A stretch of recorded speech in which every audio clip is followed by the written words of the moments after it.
Night leans softly over the northern seas, and in that hush, between the sigh of the wind and the quiet lick of brine on timber, there is the faintest echo of oars, a rhythm older than any map, steady as a heartbeat, patient as winter. In a longhouse of smoke-dark beams, somewhere between fjord and forest, embers breathe with a slow orange light, and lives, like threads of wool, are spun into stories. He watches them. He, the unseen listener who lives in all of us, watches people who rise at dawn to mend nets and yoke sleds, who carve dragon heads that peer into fog as if searching for tomorrow. The world they know is a stern teacher, fractured coastlines, mountains that close like great folded arms, woods that smell of resin and rain. Yet in this tight and rugged cradle, a language grows, salt-sweet and sudden, words like waves, clipped and clean, carrying the weight of storm and song.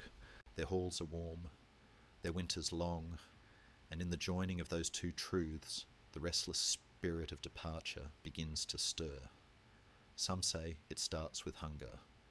Too many mouths in a narrow land, summers too brief for generous harvests. Others say it is wealth that lures. The glitter of foreign silver, soft cloth that keeps out wet, spices that make dark stews bloom with bright whispers. There are those who blame kings to the south, crowns and crosses pressuring borders, pushing seafarers to become hawks that fly low over river and coast. And others, quieter still, nod toward the mirror-smooth keel. When shipwrights learn to stitch planks to a backbone as flexible as living bone, when sails flower from masts like captured wind, the sea stops being barrier and becomes a road. And roads by nature ask to be followed. In the flicker of lamplight, a grandmother traces a charm against the beam and laughs, softly so the children can sleep. The old tales speak of worlds stacked like shelves, of a tree whose roots drink from death and whose crown drinks from dawn, of ravens that carry thoughts to a one-eyed wanderer who traded sight for insight. But under those myths, a simpler pulse, the taste of salt on lips, the drift of smoke through thatch, the thud of a mallet setting a rivet, the quick prayer said before a keel kisses water.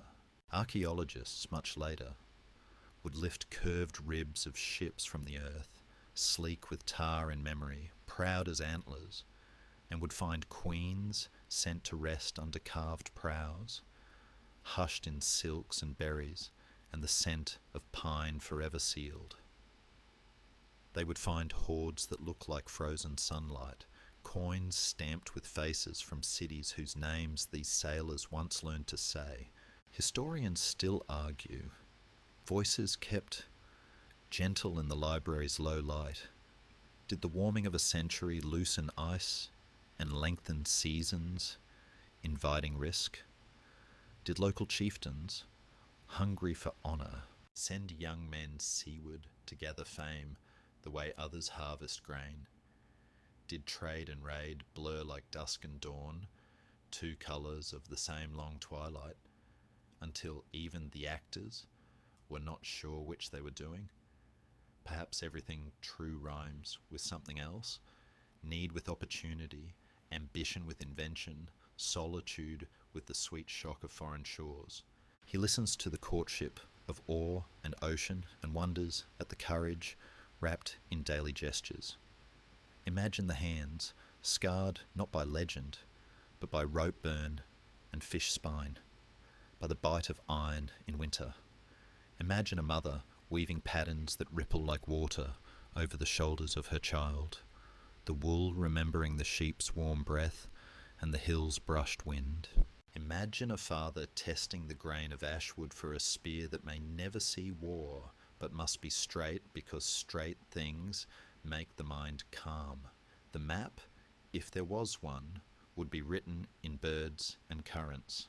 The compass, if any, the memory of stars turning like slow millstones across a flower of night. People of coasts learn to read moods in weather better than they read words in books. They notice where seals surface, where kelp rides the tide, where shoals shift their silver camps, and perhaps, only perhaps, there was a moment when a prow slid over the lip of the known and did not falter, when silence followed, surprised and pleased, and the crew felt a door open that could not be closed again. He thinks of how beginnings seldom announce themselves. They rustle like mice in straw. They are a softer darkness in the corner of a room. A child hears a story of a far-off monastery where bells sing to the sky and windows copy heaven in coloured glass. A young craft worker hears of markets where amber buys silk and where one might trade fur for words. An older man, no longer certain he belongs to the narrow valley of his birth, tastes the edge of change, the way a sailor tests wind with a wet finger. Little by little, the house of Northwood and Fjord grows too small for the dream that lives inside it, and yet, in that expansion, tenderness remains, the last look back at a ridgeline, the palm pressed to a doorpost before the ship slips its tether. The unseen listener closes his eyes and hears gulls, distant, easy as white handwriting on the air. Somewhere, a runestone waits for a future hand to feel its grooves, a message to those not yet born, cut by those who, in cutting, confess their love for time itself. Somewhere, a harbour launches a wet black hull, and the wind leans its cheek against the sail like a friend who has been patient for too long. And somewhere else, beyond the spray and the rumour, a sunrise pours copper over a tide, laying a path that looks almost like a promise, one that will lead in its calm and inexorable way to the question that comes next. How does a people become what the sea invites them to be? Before names were etched into church annals and fear into foreign memory, there were simply households strung along cold water edges, bead-like farms glinting when the sun skimmed low, and in those households patterns formed the way frost feathers across a window, patiently, intricately, almost without anyone noticing. A child learned to split kindling the way a river learns its bed, a craft worker learned the song of the adze, a weaver fed colour into warp and weft until garments held little sunsets against the snow. He watches as duties braid into one another, cattle driven to the shearlings in brief summers, fish hung silver stiff on racks, tar boiled to a dark consoling gleam. At the heart of such rhythms stood gatherings called things, open-air parliaments where voices rose and fell with the gulls, where law lived not in ink but in memory, and honour was a currency guarded more closely than coin. Around these circles of speech, loyalties moved like tributaries toward chieftains whose prestige was counted in feasts, gifts, and the quiet ability to keep spears sheathed. And beneath both the talk and the feasting, a different power took shape, slender and strong as a willow rib. The ship. There were boats before, of course there were, but something happens when craftsmen begin to stitch planks to a flexible spine, when iron clenches the wood like thoughtful hands, when a shallow draught lets a hull sip at both sea swells and river vales. A square sail blooms, the shoreline becomes a suggestion, and distance, once a wall, turns into a long, negotiable breath. Some say this is where a people becomes what later centuries will learn to call them. Others, gentler, remind us that becoming is rarely a trumpet blast. It is more often the gradual leaning of many small decisions in the same direction. He hears debates that will one day fill books. Did a warming spell soften winters, just enough to loosen hunger's grip? Did new markets unfurl like tapestries in the south and east, tugging sailors outward with rumours of silver that chimed when poured, and spices that perfumed even poor man's stew? Or was it the press of neighbouring kings, whose laws and bishops tightened the old ways until pride sought fresh air? Perhaps all of these threads drew the loom toward one wide pattern. In the glimmering gap between myth and task, belief kept its steady pulse, a world tree whose roots and crown hold many realms, a sky stitched with the flight of ravens, a goddess who knows the futures of thread and fate, a one-eyed wanderer whose bargains made wisdom ring like iron on stone. Yet alongside incense of story stood the practical sun-shadow boards to read the angle of noon, a sailor's palm reading wind from the taste of salt, a steersman's eye counting the beats between swell and rock. Home was never left lightly. He sees the quiet preparations, a mother hiding a twig charm in a seam of her child's cloak, a man setting a carved god post by the door, touching it with 2 fingers, not superstitious, but respectful of old agreements with the unseen. There is trade first, and the soft touch of barter, amber for glass, fur for wine, a carved comb for a smile. Out of such courteous exchanges grows a map of relationships, familiar harbours, trusted hosts, warnings traded like weather. Yet the line between trading voyage and raiding venture is not a line at all. It is a twilight, and twilight is where human choices breathe. Historians will argue calmly whether the year a monastery's bells fell silent under storm was truly a beginning or merely the first event that southern chroniclers noticed. He, the listener, suspects that many beginnings live in the unrecorded, in a boy's steady hand at the tiller for the first time, in a crew's silence when they recognise a headland by scent alone, in the anchoring knowledge that a people can slip into rivers like needles into cloth, stitching far places together. Social weavings change with the voyages. Gift-giving becomes a politics of velvet touch. Oaths are taken, broken, reforged. Poets compose and carry fame as delicately as they carry memory. Silver brightens thresholds, and with it, responsibilities. Fame warms cold nights, and with it, the envy that scorches. Meanwhile, the longhouse remains a compass rose, its central fire steady, its benches full of the slow music of daily life. Children trace runes in spilled grain. Old men measure tails with the same care they once gave to measuring planks. Across the room, a shield waits, not thirsting, but patient, like a lid upon a jar whose contents are best left unopened. The question of becoming is finally less about swords than about habits, who we visit, what we carry back, how we sing ourselves into being at the margins of wind and water.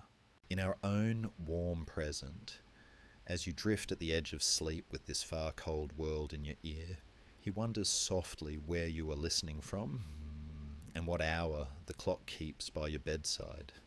If you feel like telling him, leave a note for those who will join you tomorrow under the same dim lamp. And if the hush of these northern rooms feels like a harbour you might return to, you are gently invited to moor with us again by subscribing to the entire history, so our lantern finds you in the evenings when stories come. For now, the sea inhales, the rafters creak, and the shoreline, familiar and yet freshly mysterious, unrolls like a scroll not yet fully read. Ahead lies a slimmer riband of time where dates begin to gather like footprints on wet sand, leading toward a timeline soft as dusk and bright as frost, waiting just beyond the next bend of the coast. Dates gather like small lights along a frozen shore, and he moves among them with the hush of someone padding across snow, careful not to startle the sleeping sea. There is in the memory of books a bell that stops ringing in the year 793 on a holy island where manuscripts once breathed colours like gardens, Men from the north stepped through mist, and the page of time took on a sharper edge. Yet even this famous silence, he knows, was not a first footstep so much as the first echo the south could hear. Before and after, coastlines trembled with comings and goings that didn't trouble any scribe's lamp.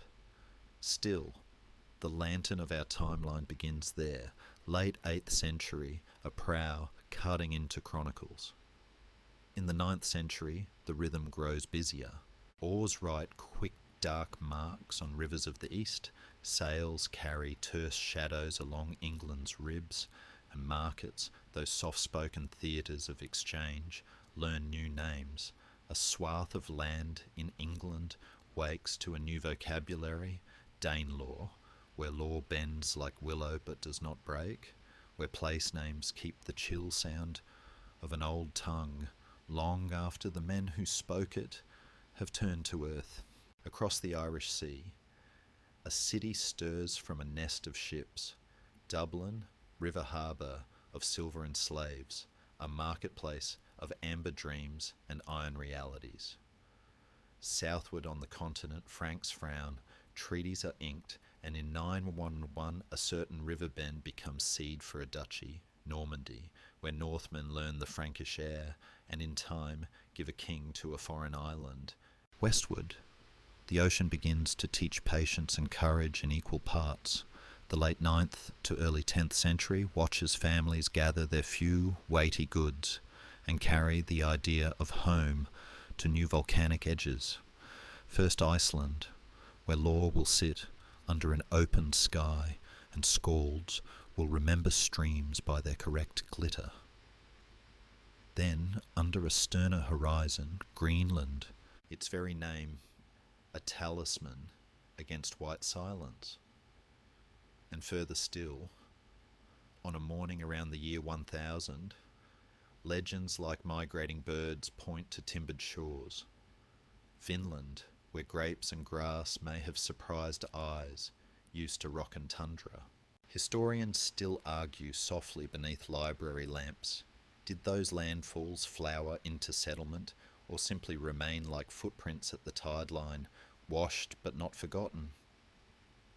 The 10th century also hums with the quiet work of new faith. Crosses begin to stand beside carved godposts, not as enemies at first, but as neighbours at a boundary fence. A king with a name that sounds like electricity. Bluetooth let stones speak for him, declaring that he made the Danes Christian, though everyone knows hearts turn like seasons, not like wheels. Others follow in Norway's fjords. Olaf, whose years gleam like brief steel, and a sainted namesake whose fate draws lines through memory.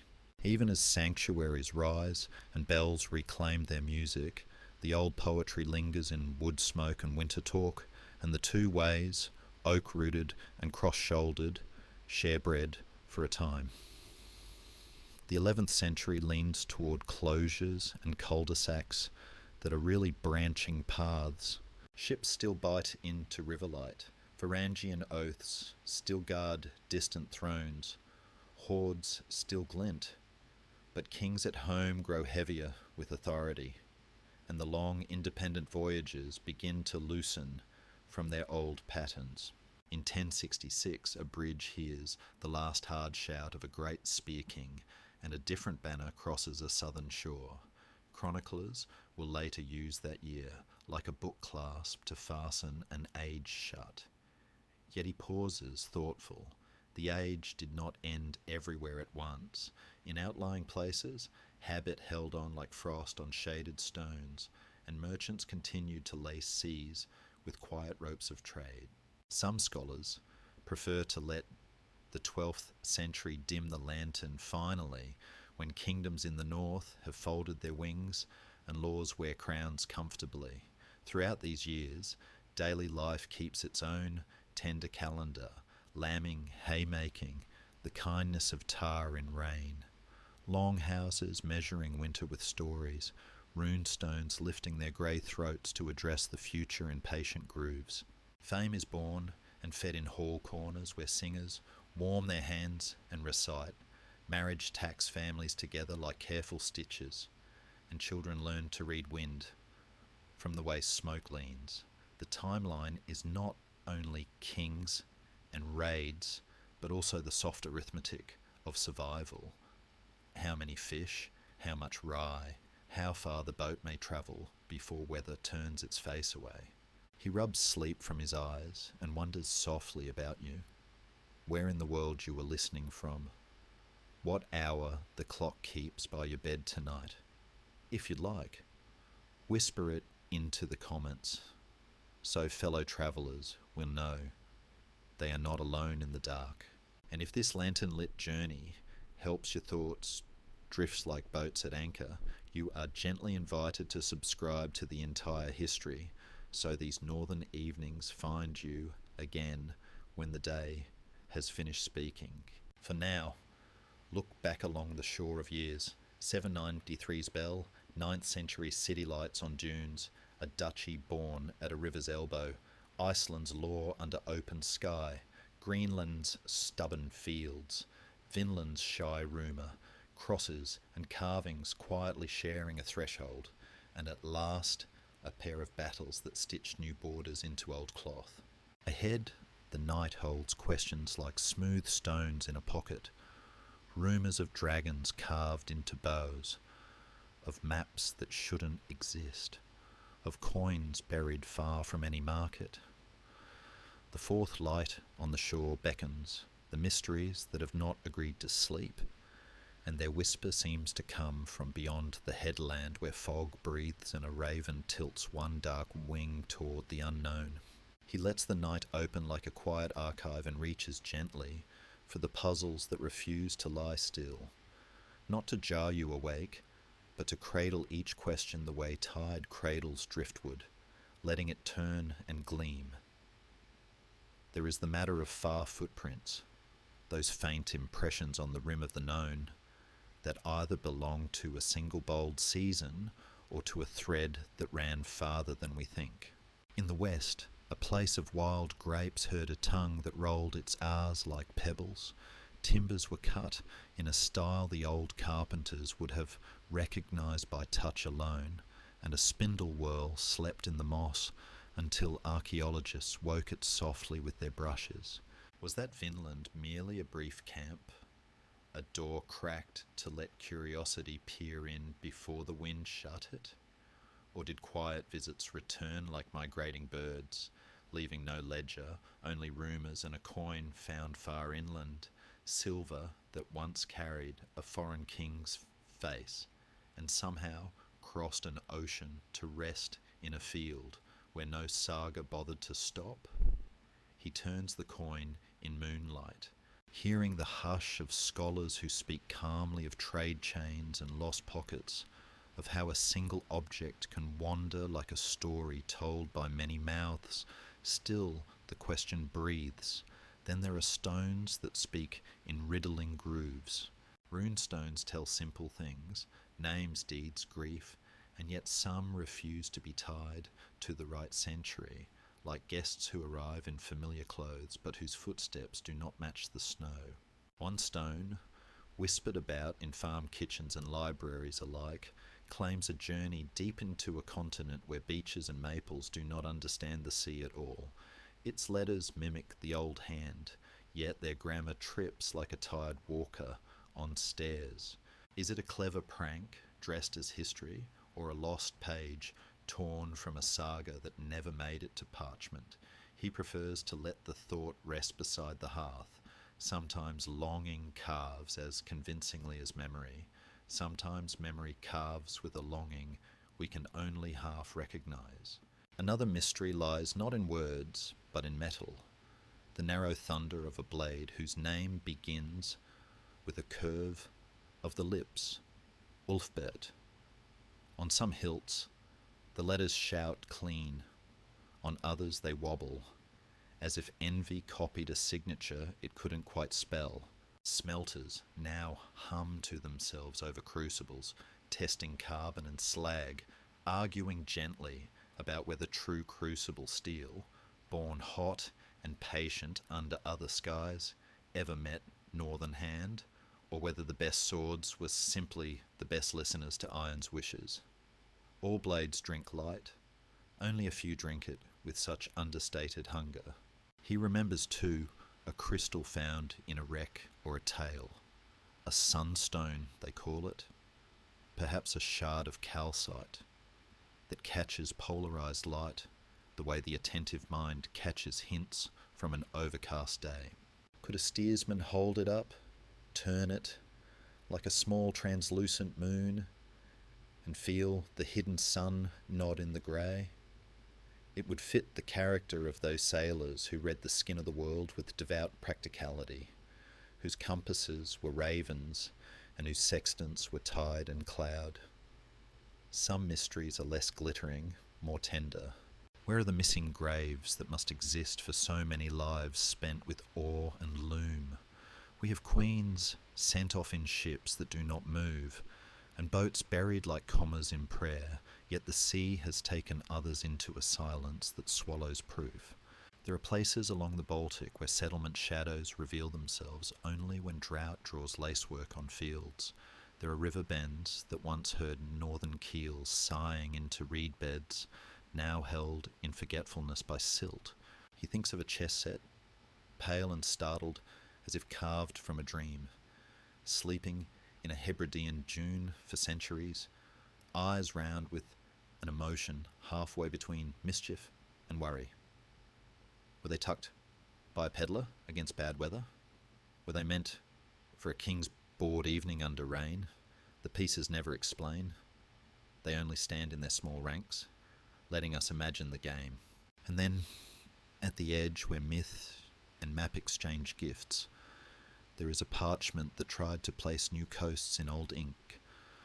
Some say its stains lie, some say its lies stained the way we imagined the world. Either way, it teaches softly that our desire to draw the unknown is as old as fear and as faithful as hope. Closer to home, a stone of riddles stands under a Nordic sky, its flanks filled with a poem that seems to braid grief and warning, sun and shadow. Every generation reads it anew. As if language were a frost pattern, we must warm with careful breath to see the hidden design. He notices how often these mysteries are not about weapon or conquest, but about attention, about tools and tokens we do not fully understand because we have forgotten the daily gestures that gave them meaning. The unseen listener smiles into the lamplight. Unsolved does not have to mean unsettling. It can mean that history keeps a few small rooms unlit, where our steps grow slower and our voices lower, and we lean in. If you were drifting with him now, he wonders, almost whispering, where you are listening from, and what time the clock has chosen for your part of the world tonight. If you feel like telling, let the comments gather those tiny lights. And if you wish to find your way back to these low-voiced puzzles and lantern shores, you are warmly invited to subscribe to the entire history, so this harbour remembers your name. For the puzzle is not a wall, but a window, and beyond it, the story walks on toward crisper paths and firmer dates, toward the careful counting of turns in the river of years. Those turning points that change not only where a people goes, but who they believe themselves to be. And already far off, a raven lifts, and a sail, half furled, leans toward the next horizon. He spreads 7 smooth stones on the table of night, and with a fingertip traces the lines between them until they resemble a shoreline. Each stone is a moment when the tide turned, sometimes loudly, sometimes with the hush of snow falling on a roof. The first stone is a bell that ceased in 793, a small island where illuminations once glowed like gardens suddenly stilled by men whose prows wore dragon brows. Not a birth, perhaps, but the first clear footprint the South recorded, and the moment when coasts learned a new kind of listening. The second stone is heavier, stamped with the years when many ships moved as one thought, a great army threading English rivers, wintering where others would have sailed home, teaching the land a new phrase, Danelaw, and carving place names that still taste of salt in the mouth. Here, raid folded into rule, and rule into habit, and habit into families whose descendants would forget the creak of oar but keep its cadence in their speech. The third stone is a treaty at a river's elbow in 911, where a Frankish king bartered danger into duty and planted a duchy called Normandy. There, Northmen put down their wandering boots and learned a different grammar of power, sewing together seacraft and manor law until, in a later season, their sons would carry that seam across the channel like a bright, unsettling thread. The fourth stone is quieter, set under a sky that rarely forgets the wind. In the 1930s, an assembly gathered on Iceland's lava plains and made law in open air. The Althing, half parliament, half memory palace, taught a people scattered by ocean how to be one body without a king's hand, and how to bind feud with words before it burst into flame. The fifth stone bears two crossing marks, a cross and the old knot of the world tree. Between the late 10th and early 11th century, kings with names like Iron and Thunder, Bluetooth in Denmark, the two Olafs in Norway, leaned the arch of belief toward churches. Baptismal water and sword edge sometimes arrived together. And yet, even when conversions were written with pressure, the blending afterward was tenderly human. Old festivals finding new saints' days, runic habit, lingering in carved doorframes while bells warmed the air. The sixth stone gleams with a king's crown whose domain was not a circle on a map but a network of tides. Cnut, early in the 11th century, gathered Denmark, England and Norway into a North Sea empire where law, gold and prayer moved back and forth like steady currents. For a moment the horizon itself seemed to wear his ring, and people learned what it meant to dwell inside a web rather than behind a wall. The seventh stone is a blade's hard breath in 1066. Two battles, one at a bridge where the last great spear king met his dusk, and one on a southern shore where a banner stitched in another duchy's halls redrew destiny. Chroniclers love to fasten the long age shut with this clasp, though he notes softly that endings always fray and linger at the edges, trade continuing, customs unhurried to vanish, songs that kept the smell of tar long after the sails were folded for good. Around these seven stones, other pebbles murmur, the city seed of Dublin planted among river reeds decades before any treaty, the western landfalls that smelled of grapes and new timber, the oath-sworn journeys east to serve a distant emperor beneath domes like captured sky. Some historians would rearrange the stones or swap one for another, their voices calm under library lamplight. Was the true hinge the craft of clinker-built hulls, rather than any single date? Was the deeper turn the shift from kin feud to court law, from boasting to charter? Perhaps. He thinks with a fond caution that turning points are less arrows than eddies, where many small currents agree to circle the same way until even those aboard begin to name the change. Through it all, daily life braided the great with the gentle, a mother's charm sewn into a hem as her son set sail under a cloud-soft dawn, a skald smoothing a verse until it sat in the ear like warm bread, a trader gauging wind, coin, and conscience with the same fingertip tested against the breeze. And where he wonders in this hush, are you listening from tonight? And what hour has found you? What tide marks your own shore? If it soothes you to say, leave a small note for fellow wayfarers beneath the lantern of the comments. And if you wish these seven stones to guide you back to northern rooms when the day grows quiet again, you are warmly invited to subscribe to the entire history so our light finds you gently each evening. He gathers the stones, one by one, letting their cool weight settle into a pouch of memory.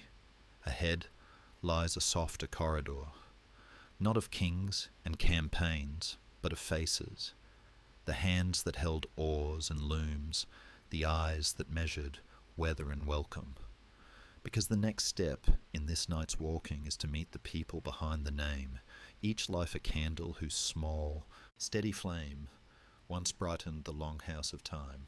He leans closer to the long house light and lets the faces come forward, ordinary, unhurried, salt-touched, because names like Raider and Explorer are cloaks that only cover a fraction of the body.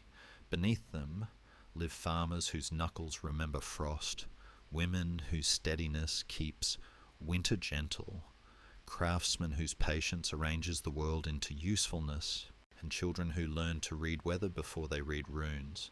Most are bondi, free householders, tending narrow fields stitched between rock and water. They turn earth with ard ploughs drawn by patient oxen, coax barley and rye from brief summers, coddle sheep whose wool takes dye like sunrise caught in wet grass. Women master the homestead's inner cosmos, bread, butter, weaving, healing, trade ledgers that exist only in memory yet never lose a coin. In many halls the mistress holds the keys, a quiet sovereignty jangling at her belt as she portioned stores and welcomed guests with ale that glowed like late day.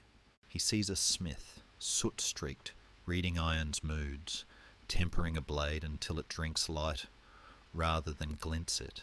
Nearby a shipwright tests the flex of a keel with a thumb, listening for that wooden note that means the sea will be pleased. At the edge of the doorway a skald shapes breath into architecture, stacking kennings until a man's fame builds a house inside the listeners' minds. Words are wealth that doesn't tarnish, and a deft verse can settle blood feud as surely as a well-timed gift. Children trail chores like comets, tending lambs, fetching water, carving small toys that taste of salt when held by briny hands. They play knucklebones and king's table, slide across ice that rings when it cracks, and learn how to sit very still while elders talk, because stillness is how memory hears. Not everyone is free. Thralls, men and women taken in war or bought in markets where river light trembles, work the hardest tasks, their lives folded into others' prosperity. Some will be manumitted and stitched back into society as freedmen, a gradient of belonging that historians still murmur over, balancing law words against the humbler evidence of graves, tool marks, and the way a house was rebuilt to make room for another future. Over these households move jarls with their velvet politics, gift-giving as gravity, oaths braided like rope, feasts where mead runs like golden maps, and decisions are tucked between toasts. And above jarls, every so often, a king whose power is less a crown than a net, knotted by kinship, proofs in silver, alliances preserved by marriages whose tenderness, when it happens, is a sweetness history rarely writes down. Law keeps this world buttoned. It lives out in the air at the thing, where men stand amid heather and drizzle, and words, not swords, do most of the work. There a wrong is weighed against witness and vergild, and a complicated peace makes room for pride without burning the homestead to ash. Faith, too, arranges faces without erasing them. In some halls, the old gods still sit quietly in wood, smelling of resin. In others, a cross throws its small geometry against smoke-black beams. Most often, for a long while, both share the room, like neighbours who exchange bread across a fence. Festivals lace the year, Yule's fat laughter, sowing prayers folded into the sound of ravens, weddings stitched with oaths and amber, and in each the people speak to time itself, asking it to go gently. Trade stretches these lives into far geographies. A farmer's daughter combs her hair with walrus ivory teeth, brought from a Greenland edge, a fisherman drinks from a glass that travelled up river from Frankish towns. A boy runs his thumb over an Arabic coin, now dull as a storm cloud, its script a thin, wind-blown fence. Eastward, some become Varangians, contracting their courage to emperors beneath domes that tint sunlight to honey. Westward, others settle where lava meets sea and hold their parliament beneath a sky vast enough to teach compromise. Across all distances, the voice of home carries, wool wound on a spindle that turns like a small planet, stews that taste of patience, songs that remember friends better than genealogies ever could. He notices how much attention frames their days, how often survival is simply devotion to the near at hand. A seam is inspected, the way a sailor studies a horizon. A calf's breathing is counted with the same care used to count waves between skerries. A shield is hung not to thirst for war, but to keep rain from a corner where grain sleeps. Scholars will argue softly about what these faces thought of themselves. Were travel's lifelines rather than passions, a braid of need and chance? Did honour live more in keeping oaths than in winning fights? The graves and sagas speak in different dialects, one with bones and beads, the other with memory's handsome exaggerations. Together they let us see modestities the chronicles miss. The women's graves gild careful power, keys, scales and cloth rich enough to hold status without shouting. The men's tools buried beside them tell of pride in making, not merely taking. Even the thralls, glimpsed through law codes and rare burials, leave a shadow of agency, a petition heard at a thing, a freedom bought over seasons, a name that refuses to vanish. Through it all, weather is the real chieftain. Storms negotiate with no one, and luck is partly the skill of noticing, so they learn to read gull behaviour, the colour of water under cloud, how kelp gestures when currents change, an alphabet of survival written in the world's own handwriting. He lingers on one hearth, a mother teaching a daughter the measure of salt, a father showing a son how to set a rivet without bruising the plank, a traveller dropping a story like a seed that will germinate each winter when darkness asks for company. The unseen listener feels the house breathe, tar and wool, smoke and stew, and understands that the people behind the name are simply those who made time hospitable for one another. Beyond the door, dawn begins its pale rehearsal. A cock lifts his threadbare trumpeting. Somewhere a steersman checks the sky's grey grammar with a sliver of crystal, and in the hush before chores, a day waits to be lived, the way a coastline waits for tide, which is to say the next breath is already arriving, and with it the small luminous rituals of a single ordinary day. Dawn comes like a pale thread pulled softly through the weave of night, and he follows it into a house that still smells of banked embers and wool, warm from sleep. A day in this northern world begins not with trumpets, but with small kindnesses to the near at hand. Someone stirs the fire, coaxing it with the patient breath of a friend. Someone else sets water to warm, the steam rising in gentle veils that write our breath upon the rafters. The longhouse sighs and stretches. A dog rattles its collar. A baby mumbles in that secret language only mothers and dawn fully understand, and from outside comes a hush of hooves shifting in frost. He watches the rhythms arrange themselves with the quiet authority of tide. A woman moves across the packed earth floor with keys at her belt, a chime that is also a promise, testing the lids of storage chests, measuring barley by memory rather than measure. Knuckling dough that knows her hand so well it rises as if in gratitude. A man lifts the door latch and steps into chilly air that smells of peat and salt. He pauses to read the sky's grammar, where the low cloud leans. how the wind fingers the furs, and chooses his tasks accordingly. In a place where the day's success depends on noticing, everyone becomes a scholar of the immediate world. The children rise, with the soft reluctance of kittens, rubbing sleep from their faces, and tug on cloaks that still remember yesterday's weather. A girl ties her hair with a strip of dyed wool that carries a whisper of summer meadows, and a boy fingers a simple bone pendant carved with lines that feel like a secret he is almost old enough to keep.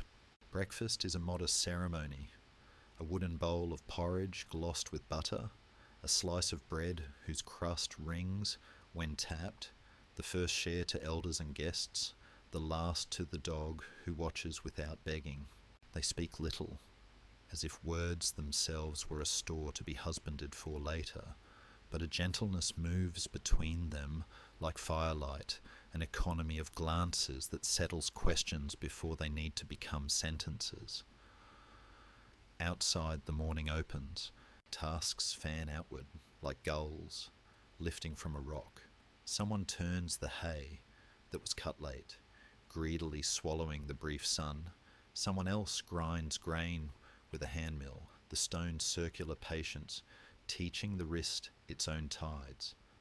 A child runs to the byre with a bucket and returns with milk foaming like a small miracle. In the yard, a smith rouses his coals, his breath and the bellows speaking an antiphon. Iron warms and softens until it can be persuaded rather than forced, and he hammers in a rhythm older than music. Down toward the water, a boat waits with the sober optimism of a good tool. Nets are checked, tar dabbed into stingy seams, oars weighed in calloused hands. Someone tests a new sun shadow board, laying it on the thwart and measuring the day's tilt, and another holds a piece of crystal to the grey, turning it slowly, as if turning a thought. They do not name these acts as science or superstition, they name them as care. If the weather is kind, the sea is visited with respect, not bravado. A push, a scrape of keel, the blunt kiss of salt, and oars settle into their work, each stroke a shared decision. On shore, others tend the business of remaining.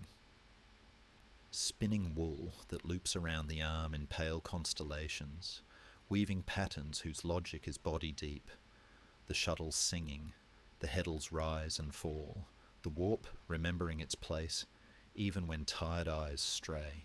A woman shapes a comb from antler, cutting teeth thin as whispers. She thinks of the girl who will draw it through hair and of the small vanity that survives even in households where vanity is a luxury, how neatness is a kind of prayer.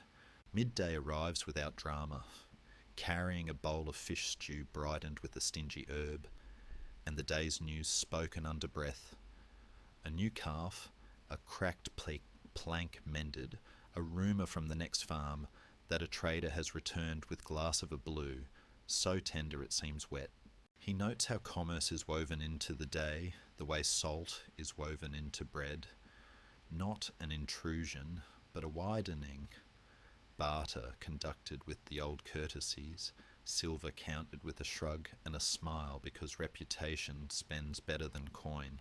In the afternoon, the thing men might walk the paths toward a meeting place, words and witnesses ready in their mouths, or men and women might gather for a wedding promised last winter, amber beads catching sun like trapped honey, while oaths, half law, half longing, tie two houses into one. On other days, a messenger arrives with news of a ship making for a southern port, or a poet stops by, offering a verse in return for a place near the fire. He will recite stories that settle in the ear like smooth stones, and children will pretend not to listen while remembering every word. Work returns before dusk with its customary insistence. Tools are hung in their proper alphabet, animals checked for coughs and burrs, a small pile of good wood laid aside for the unexpected guest who may arrive with the next weather. Someone teaches a boy to set a rivet on a plank without bruising the grain, tapping as lightly as a conversation that has not yet found its courage. Someone shows a girl how to read cloth, not by the eye alone, but by the fingertips' wisdom, which knows when the weave is true. He notices that even the thrall, whose labour long ago was taken into another's household, is taught the dignity of doing a thing well, a lash repaired, a pot glazed against soot, a fence mended so neatly the wind hesitates to test it. Evening gathers itself. Smoke climbs in slender braids. The sea turns iron and then pewter, and the longhouse welcomes its people back with heat and smell and the slow bright of lamps. Supper is heavier, gratitude more audible. Someone tells a short tale that ends in laughter.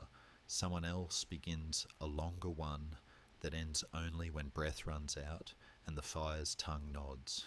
The skald, if present, fits new deeds into the old metre, letting today's plain work borrow a little lustre from yesterday's glory.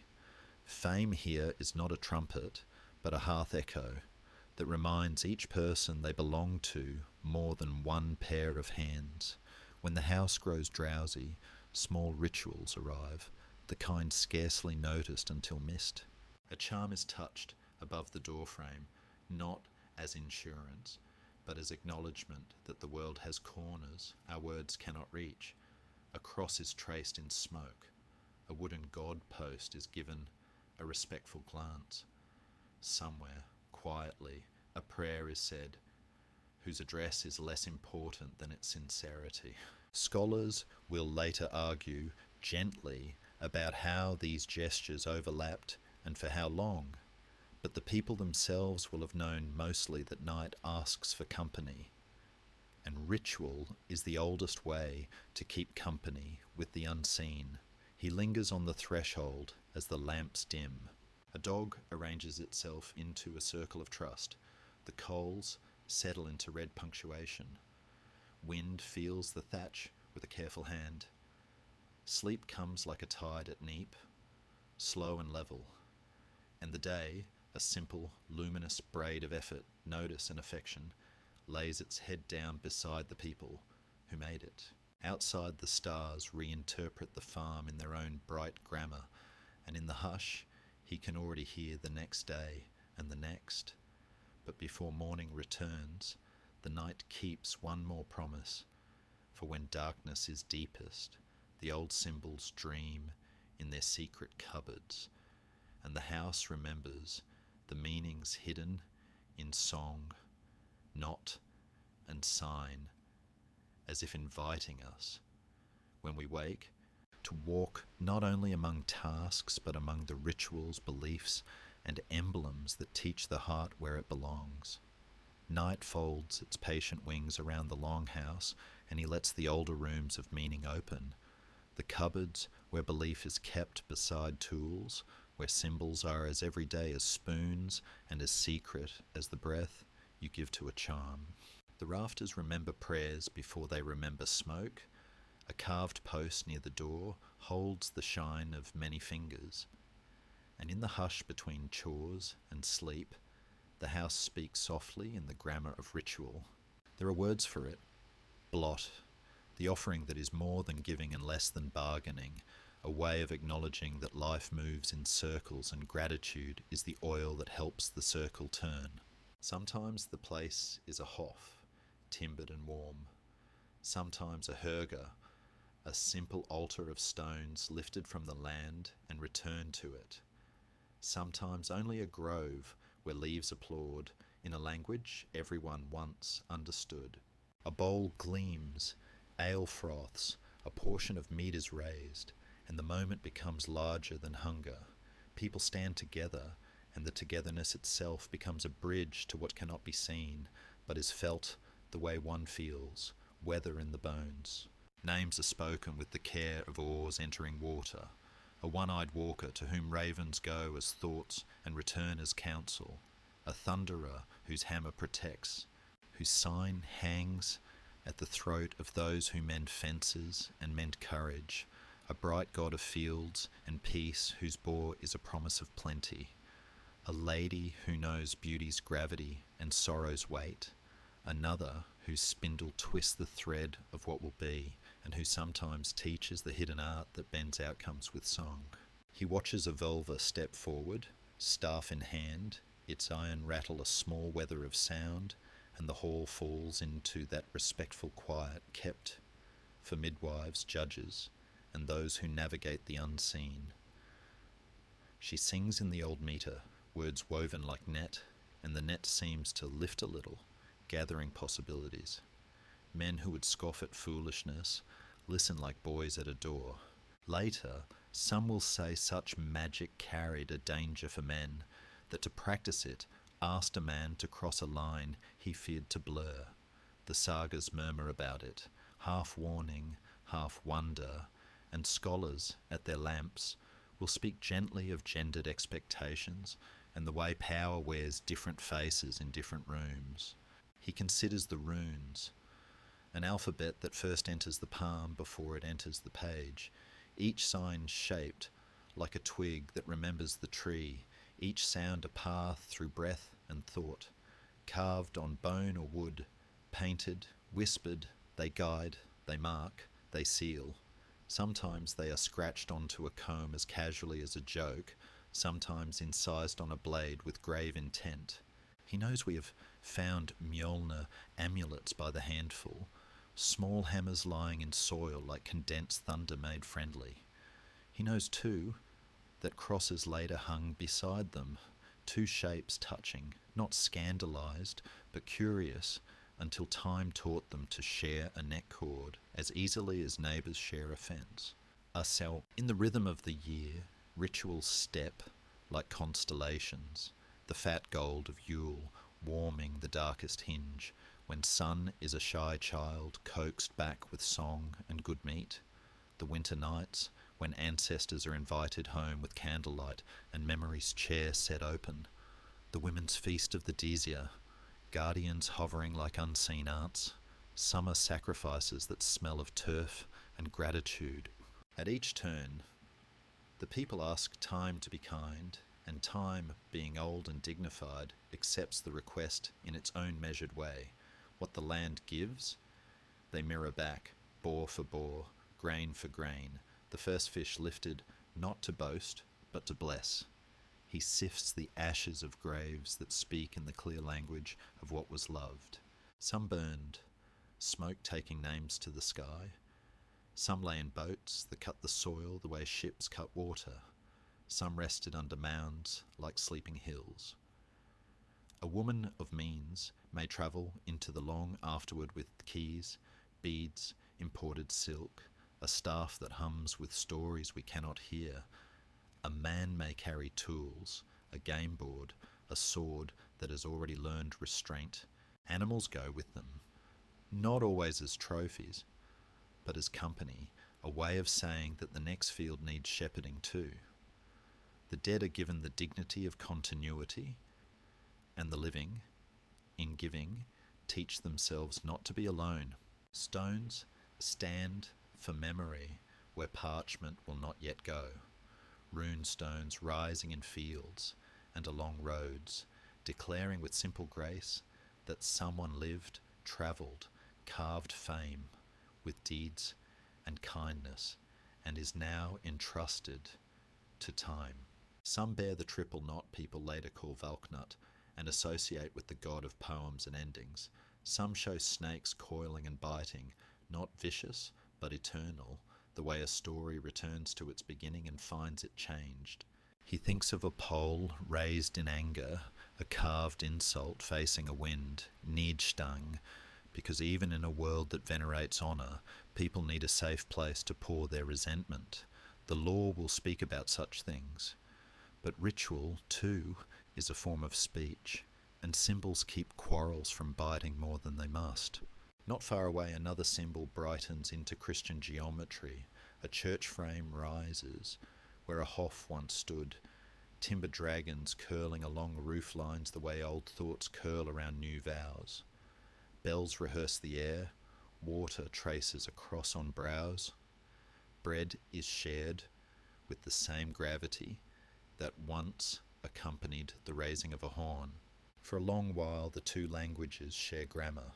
Fasts sit near fast days of older feasts. Saints borrow the dates once kept for older powers. And a man might wear hammer and cross together because he believes in weather and in mercy, and sees no contradiction in asking both to be kind. Scholars will argue gently about the temple at Uppsala. How much of the blood was ink? How much oak and fact? Yet even in the uncertainty, the principle shines. Sacred places are where a people decide to look up together. He notices how often the rites face outward to water, tree, and stone. How often a blessing is a reintroduction. This is our field. We are its people. May we recognize one another. Symbols take their shapes from what the eye loves, the knotwork of roots and branches, the curve of a prow that ends in an animal's intelligent gaze, the clean line of a cross that wants the world to stay squared and dependable. The unseen listener closes his eyes and hears, behind words and offerings, a deeper courtesy, the act of naming one's place in the world without arrogance, and asking to be allowed to continue there. And beyond the door, the land listens back, the mountain shouldering the sky with patient strength, the fjord breathing in sleep slow tides, the birch woods whispering silver in a language that makes even gods lean closer. Soon he knows the story must step outside and walk the edges where water braids with rock, because belief does not float above the earth. It is grown in it, shaped by coastlines and currents, by winds that teach humility, and by skies that write their opinions in long blue sentences. And there, where the land has the last word, the next path waits, pale as dawn fog along a cliff, inviting us to follow it down to the harbour of shapes that raise these lives from possibility into necessity. He steps out into the weather that authored these lives and lets the world itself speak, the long grammar of stone and water, of wind rehearsing the same patient sentence across 1,000 years. The coast is not a line, but a lace. Fjords knitting ocean into land with needle-fine inlets where villages cling like beads along a thread. Mountains stand with their cold shoulders inside the clouds, turning fields into slivers and courage into a daily disciplines. He feels how the land invites boats as naturally as plains invite hooves, beaches narrow and tough as knuckles, skerries scattered like punctuation marks a careful reader must not skip, sounds and straits that whisper shortcuts to anyone who listens long enough. Farther north, the light itself becomes a landscape, midsummer evenings that refuse to end, winter middays that never properly begin, training people to count time by tasks and tides, rather than by clocks. Soil is a lesson in thrift, thin over rock, generous only where valleys allow, so settlements nest, where streams loosen the ground for barley and flax, and where hay meadows gather like green rugs laid between grey ribs of granite. In such geography, hunger is a strict tutor, and the sea, for all her moods, is the more predictable field. He watches mackerel run, like quicksilver rumours. Cod rise from cold depths with the patience of centuries. Seals rest on low black stones, as if carved there by tide. Along these edges, the larder becomes a map. Fish racks salt the wind. Smokehouses scribble brown paragraphs of scent. Whalebone becomes ribbon rafters. Driftwood writes its long, slow letters into walls and tools. Inland spruce and pine keep a measured counsel, an orchestra of upright lines. Rivers serve as aisles between shelves of forest, and winter kindly smooths them into roads that runners and sleds can read. Where birch thins and heath begins, sheep draw pale commas, over purple sentences of heather. Where bogs lie like quiet mirrors, men cut peat that burns with the memory of vanished forests, warming today with the careful ashes of yesterday. To the west, lava lands lie raw and eloquent, steam lifting from rifts like thoughts that the earth has not yet finished thinking. Their people learn to respect ground that can crack open mid-prayer, and so they build a parliament under open sky, as if to remind both land and law that flexibility is wiser than force. To the east, rivers become silk cords guiding hulls inland, Neva to Volkhov, to Dnieper and Volga, so that men with salt still crisp on their eyebrows reach cities where domes turn sunlight into honey and markets speak a babel of weights, faiths, and fabrics. The boats that carry them are reflections of the landscape that conceived them, shallow-drafted, ribbed like fish, supple as a seal's back, as happy slipping up a river as striding the open sea. It is as if the coastline taught the shipwrights to make vessels that behave like water pretending to be wood. Weather crowns all. In the south a gale may bluster. Here it negotiates, and people learn to negotiate with it, reading a horizon that can change its mind in a single breath, trimming sail with the humility of those who know that pride drowns more quickly than timber. Fog is not enemy, but instrument. A steersman closes one eye, tilts his head, listens to how waves slur over shingle, tastes the wind for the grammar of salt and river, and in this intimacy with elements, distance shortens. The unseen listener notices how much the drama of these lives is written by limits that teach invention. Narrow fields force invention of trade. Long winters force invention of story. Abrupt coasts force invention of ships and the social arts of sharing risk. Even danger becomes an artisan. Reefs make cartographers of boys. Avalanches make judges of neighbours. Thin soil makes poets of everyone who must praise a 3-week summer as if it were a king. He thinks of the North Atlantic as a corridor with doors, Faroes, Shetlands, Orkney, each a room where sailors can breathe and mend, each teaching a different current, a different dialect of fog. From there, islands cascade like stepping stones toward new homes. Hebrides smoky with peat and promise. Ireland jewelled with rivers, a river city that becomes a market hive. A duchy on a generous river, bend where power learns to wear a different coat. Westward, a ferrous shoreline stitches itself into memory. Cliffs that look like old gods turned away to think, coves that open at the last moment like a forgiving hand. And beyond, a timbered coast where grapevines and wild grass surprise eyes, schooled in tundra's careful arithmetic. The animals, too, are features on this map. Horses short and wise-footed, as if carved from wind. Polar bears drifted in on floes like messengers who forgot their message. Birds arriving in thundering numbers. Eggs freckling cliffs. Feathers making blankets light as clouds. All of it becomes law without ink. Seasons declare terms, and households agree to them, holding their courage in the pantry beside salt and grain. He hears scholars argue tenderly about climate's small millimetric indulgences in those centuries, slightly longer summers, slightly friendlier seas, and how those tiny mercies amplified human daring. He would add that geographies inside the mind matter too. When the world offers you many small thresholds rather than one great wall, you learn to think in passages, to view every headland as a question mark rather than a period.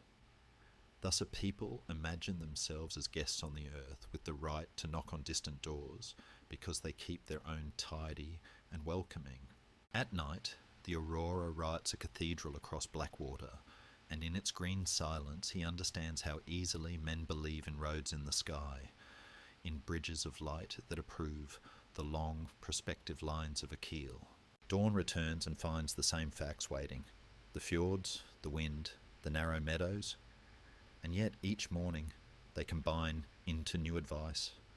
Sail today, mend tomorrow, barter here, winter there, trust this harbour, avoid that tongue of rock that behaves like a liar when the tide turns. Landscape, then, is not background but partner, a stern and beloved spouse. It disciplines, consoles, provokes, and sometimes kills, but it never stops teaching. And because it teaches in the language of roots and rendezvous, it will soon compel people to gather not only fish and hay, but also promises, treaties, and the delicate armour of mutual obligation, so that the next chapter of the coast's long council will be writ in meetings and marches, in truces and tempests, where human hearts try to learn what cliffs and currents already know. The coast's council soon takes on human shape. Councils and truces, feuds and feasts where knives lie quiet beside bowls, because in a world of narrow meadows and long sea roads, strength is less a shout than a choreography.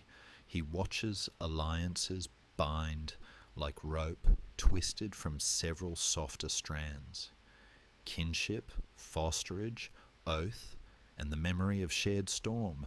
A chieftain courts neighbours with gifts that shine modestly in lamplight, silver clipped from foreign coins, a cloak whose pattern belongs to a far river, a sword that hums of a careful smith.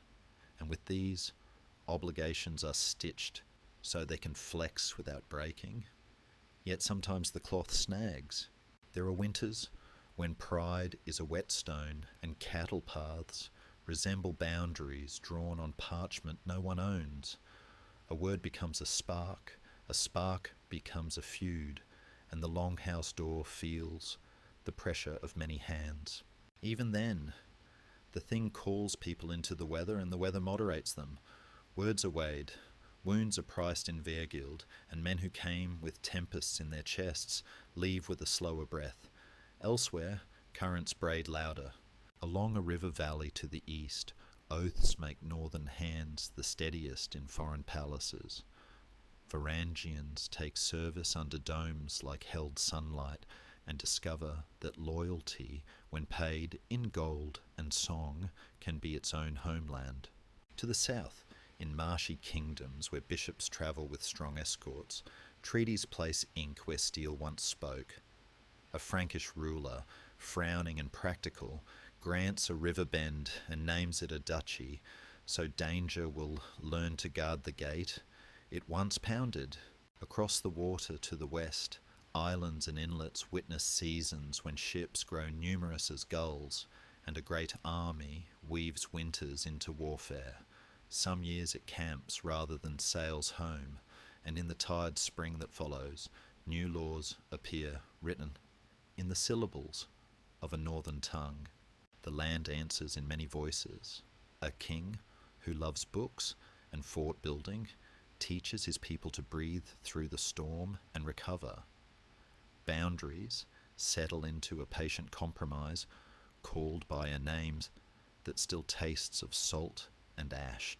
In another quarter of the sea, a market town hatched from ships learns to be a city by making peace pay better than panic.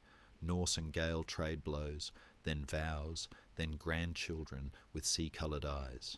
Farther north, jarls on wind-bitten isles steer between overlords like skiffs between black rocks, swearing when they must, raiding when they dare, and sending their sons as hostages who return as polished men with several languages in their pockets. Not all turns are gentle. On a day remembered in verses, kings hide their banners among merchant sails and spring a trap at Svolder, the sea suddenly crowded with intent. A saint-to-be meets his dusk upon a river island where webs of alliance and rebellion tug with equal fervour, and in a later autumn famous for two battles. One spear king runs as if racing daylight itself, and then falls beneath another banner, whose homeland began as a concession on a French river. And yet even here, the story refuses to be merely iron and grievance. He notes how often conflict teaches administration, how forts become towns, how tribute schedules harden into law, how the need to feed men in mail turns raiders into rulers with calendars and granaries. A mighty king with a domain measured by tides rather than hedges holds together a web whose nodes are cathedrals and shipyards, reeves as lists and winter harbours.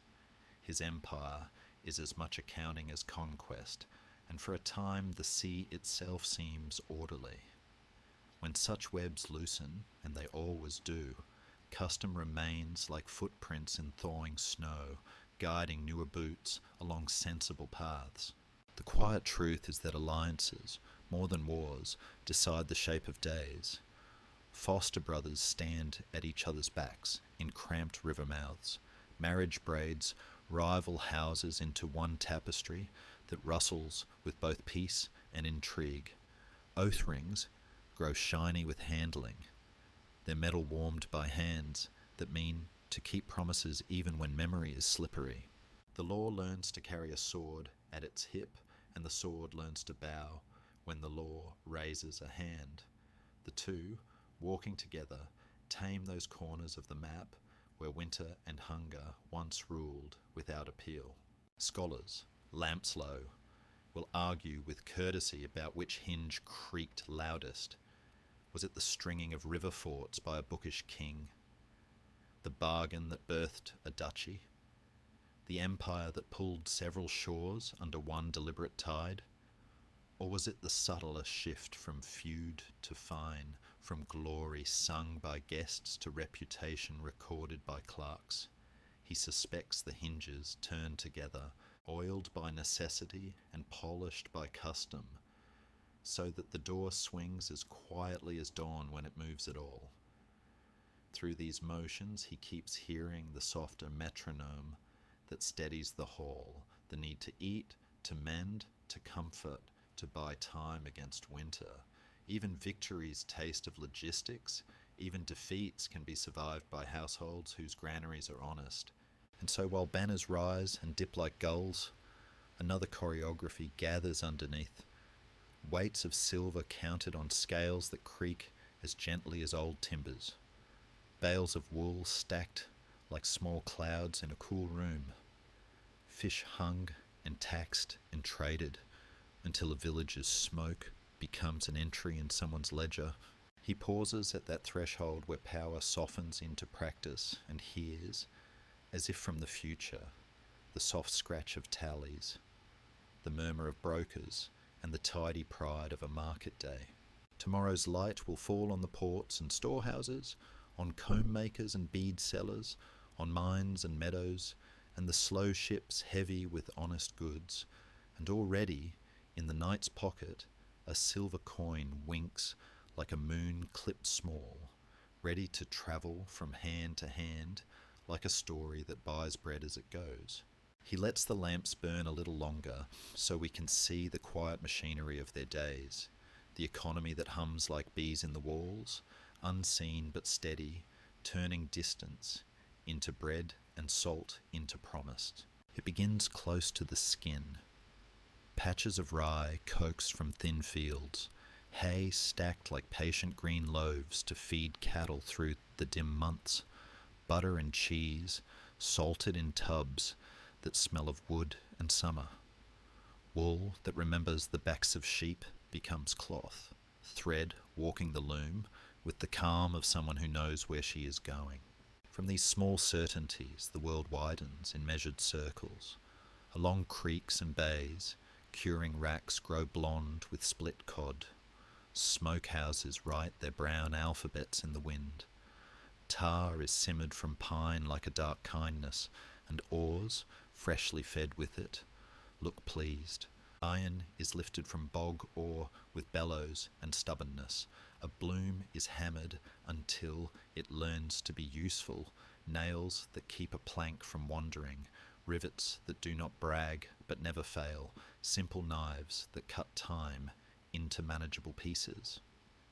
soapstone travels from quarries where the rock is soft in the hand. It leaves as cooking pots that keep a family honest through winter. Whetstones go the other way too, the slim grey voices that teach blades to whisper instead of scrape. And then there is amber, a fossilised sunset that washes ashore in the cold, soft light and goes out into the world to warm other mornings. Children learn to look for it, the way we learn to listen for our names in a crowd. He steps into a market and hears its low purr. Hedeby crouched at a neck of water where two seas shake hands. Birka afloat in the lake's bright eye. Kaupang listening to the Skagerrak. Rybe breathing the salt of marsh. Jorvik humming in a river loop where Latin and Norse exchange nods. Tables hold combs carved from antler with the fastidiousness of a good dream, beads like distant fruit, pewter brooches that pinch cloak edges together with quiet pride, lengths of homespun folded like obedient rivers. Scales come out, small travelling devices whose pans remember the suspense of decisions, and weights, shaped like little domes, click into place. Silver pours like a soft rain, Frankish pennies with crisp Latin, Arabic dirhams whose scripts resemble reeds, bending to wind, clipped fragments called hacksilver, each piece a syllable toward a price that both sides can live with. He knows that coin is not yet king. Reputation still spends better. Credit is a face and a memory, and a promise can carry through winter if the promiser has always come back when the ice breaks. Farther east, the rivers pull the economy by the sleeve. Ladoga and Novgorod serve as vestibules where furs, with the breath of the forest, sable, marten, fox, change hands for silk that carries the scent of warmer rooms. Wax and honey travel like bottled sunlight, slaves too, and he handles that word with care, like a shard that can cut. Lives bound into other households, the hardest currency of a hard age. In bustling courts beneath golden domes, Varangian hands receive payment that is part gold, part story, and send home the proof in bracelets that clink like distant bell notes. South along the Dnieper, north along the Volga, the cargoes are seasonal prayers. In spring, the rivers loosen like laces. In autumn, they tighten, and warehouses breathe out and in with the sighs of merchants who understand that patience is an instrument of profit. Westward, Nars, the cargo cousins of the sleek longship, carry wool, timber, tar, iron, soapstone, walrus ivory, and the tough wooden logic of barrels to ports where wine, glass and fine cloth wait. Dublin grows out of ships into a city where silver talks, but kinship speaks louder, and where a market's edge is guarded as carefully as a saint's altar. In all these places, the law becomes practical music, tolls at a bridge or ford, a piece to be purchased and enforced, rules for weights so that a talent in one town does not become a trick in another. At home, resources are tended with the thrift of people whose plan in winters. Pastures are rights argued at the thing with more passion than battles sometimes earn. Woods are commons with a memory, twigs for everyone, beams only with permission.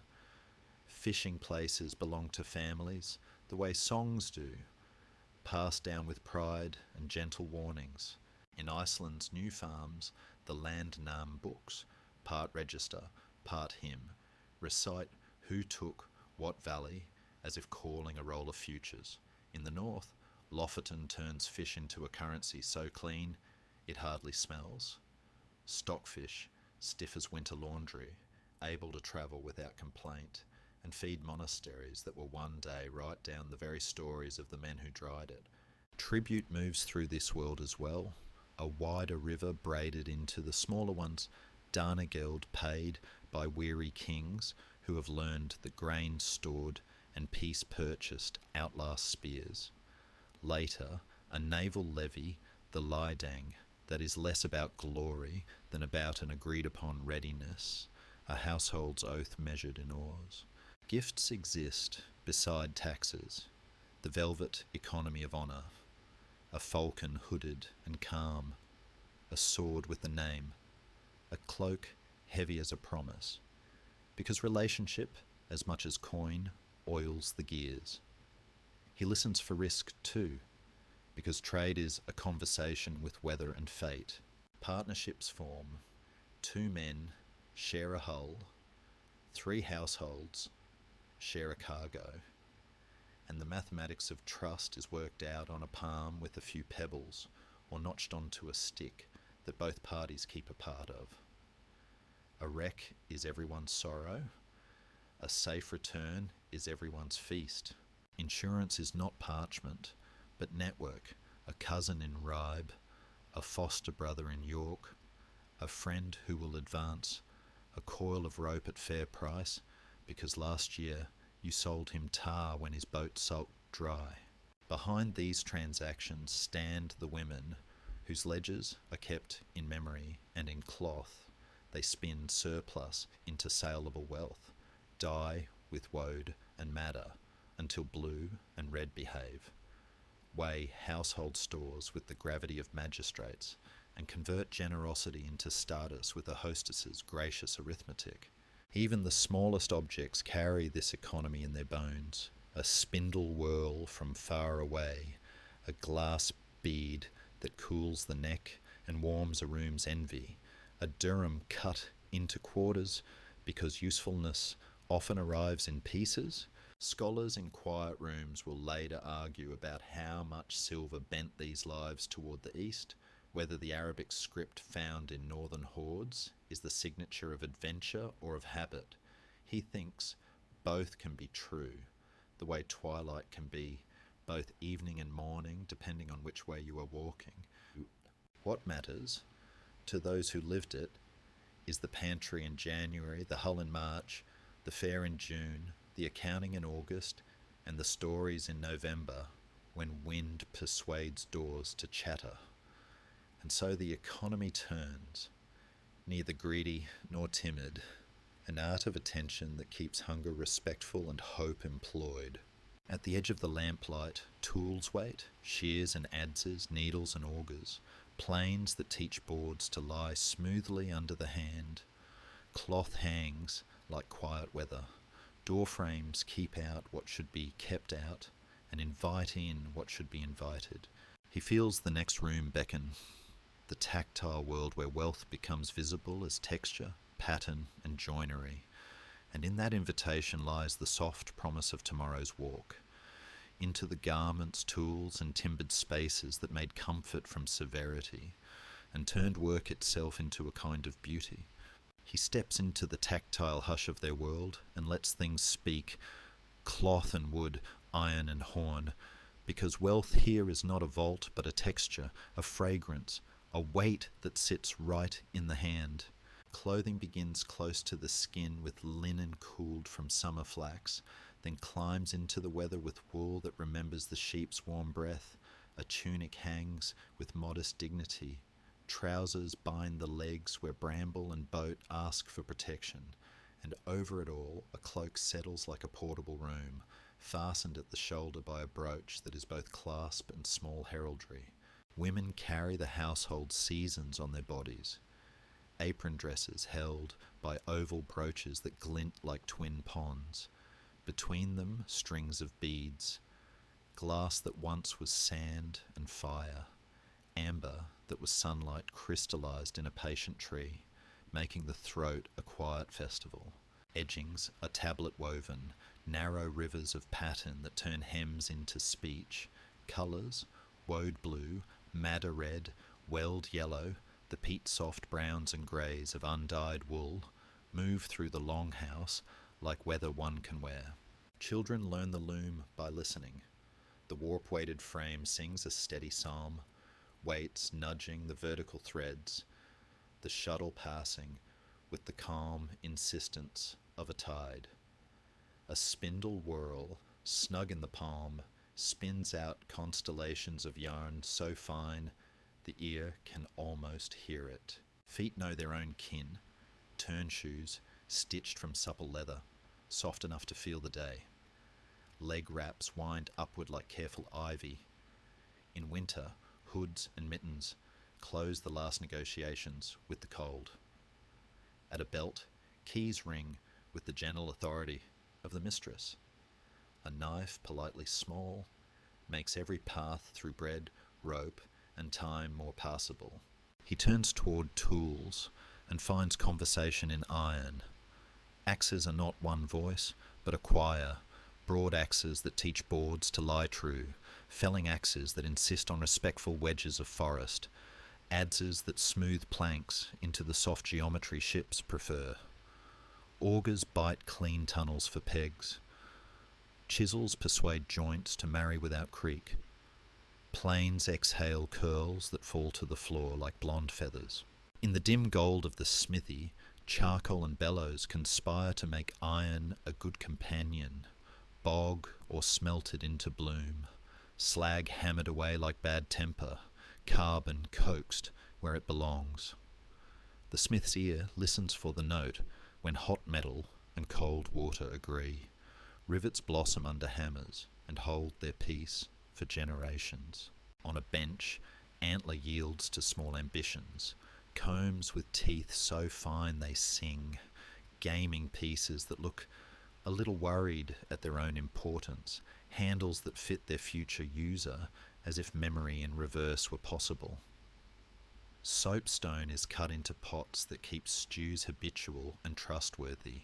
Buckets swell against their iron hoops and become modest lakes one can lift. Scales wait in their pouch, pans wide as a hand and eager to balance. Dome weights line up like little monks, each with a gravity of its own. In one corner, a leather worker talks quietly with awl and thong.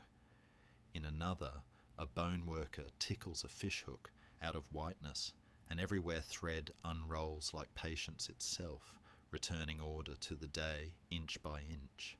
The longhouse receives these labours and turns them into shelter. Its ridgepole is a thought that refuses to bend. Its paired posts stand like elders, shouldering the winter with tolerance. Walls of wattle and daub, or of plank, lovingly persuaded by adze and iron, keep the sideways rain at arm's length. Turf roofs green themselves into summer so that birds believe the house is a hill. Inside, a hearth teaches comfort to sit still. Low benches flank the fire with chests that are both furniture and archive. Carved posts nurse spirals and beasts whose bodies learn to be vines and knots. The borer's tight grip, gelling swagger. Ernez's sinuous whisper, so that the eye has something to do while the stew decides. Curtains draw around bed places, giving night a respectful boundary. Wall hangings soften the acoustics of storm. A lamp's bronze spoon cradles fish oil and turns flame into companionship. He walks into outbuildings where work changes its hat. A nosed boathouse holds a hull the colour of weather. Sheds remember hay. Buyers breathe the animal musk that in winter is almost a kind of gratitude. Farther afield, the landscape practices geometry. Ring forts tighten the earth into perfect circles at Trelleborg and other places, turf and timber marching with such disciplined curves that even the wind seems to straighten its back when passing. Bridges push across rivers with the bookish courage of a king who wants roads to behave. On coasts, ship sheds lean their long shadows. In forests, charcoal clamps brood like quiet planets. Later, as crossers learn the local grammar, timber churches rise on old sites, their staves a grove of tame trees, rooflines lifting dragons into prayer, so that older breath remains in newer vows. He pauses at the ship, that most articulate of objects. Planks overlap in clinker-built confidence, iron rivets stitch wood to wood, and the keel flexes like a living spine. The grain is read as if it were scripture. The garboard plank is fitted with tenderness because It is the marriage line between water and intention. A square sail, woven stout as a promise, gathers wind without anger. Oars lie, ready for the weather's moods. The steering oar, courteous and sure, listens to the helmsman's hand. Even the shield wall along the gunwales is both beauty and readiness. Its painted circles a gallery that can suddenly remember its other job. Armour remains rare enough to be a rumour in most houses, mail whose patient links borrow a year from a smith's life, a helmet whose brow dragon frowns like a father, round shields that prefer to be roofs against bad luck rather than doors into other men's ribs. He lifts a Mjolnir pendant that lies among beads and thinks of how easily symbols make their homes in daily objects. He fingers a cross on a hinge and knows how quickly new emblems learn the household's grammar. Everything here is an argument on behalf of care, a joint that doesn't creak, a seam that doesn't sulk, a lock whose warding is modest but sincere, a barrel that turns harvest into spring. Even playthings, hanafataful boards scratched into tabletops, dice that remember bone, teach strategy gently to those who will need it later under other skies. And when these objects travel into graves, they do so without tragedy. A woman takes her keys because order remains a kindness in any world. A man takes his tools because usefulness is a prayer without words. Outside, dusk gathers its slate. The longhouse glows like a lantern left in a field, and the whole domain of making hums with the satisfaction of tasks completed but not concluded, as if every comb and cloak and post and pot were ready to keep speaking through the night.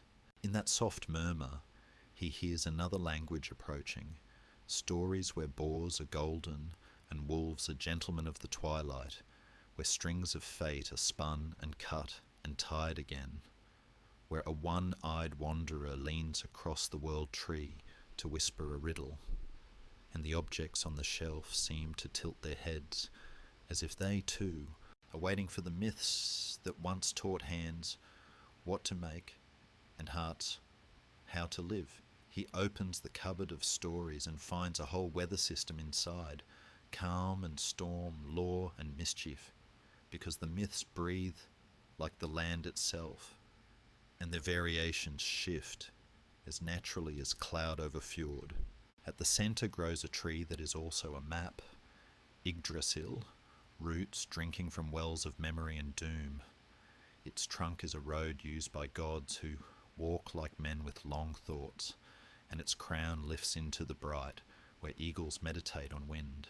Around it, realms are arranged like rooms in a patient house, Midgard for the hearthbound, Asgard for oath-keepers and boast-tamers, Jotunheim for reminder and rivalry, Vanaheim for promises of fertility and peace, Alfheim, a silvery whisper where light spirits practice elegance, Svartalfheim, or the dwarfs' deep forges, where craft is a holy stubbornness, Muspel's fire, Nifl's breath, and Hell's cold, which is not cruelty so much as continuity without sunlight.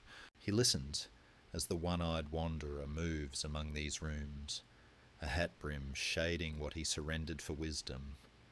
Odin's raven's wheel, bringing world thoughts to the high seat, and the god thinks like a poet sailor, trading an eye to learn the current beneath the surface, hanging on the world tree as if becoming his own message before runes agree to speak with him.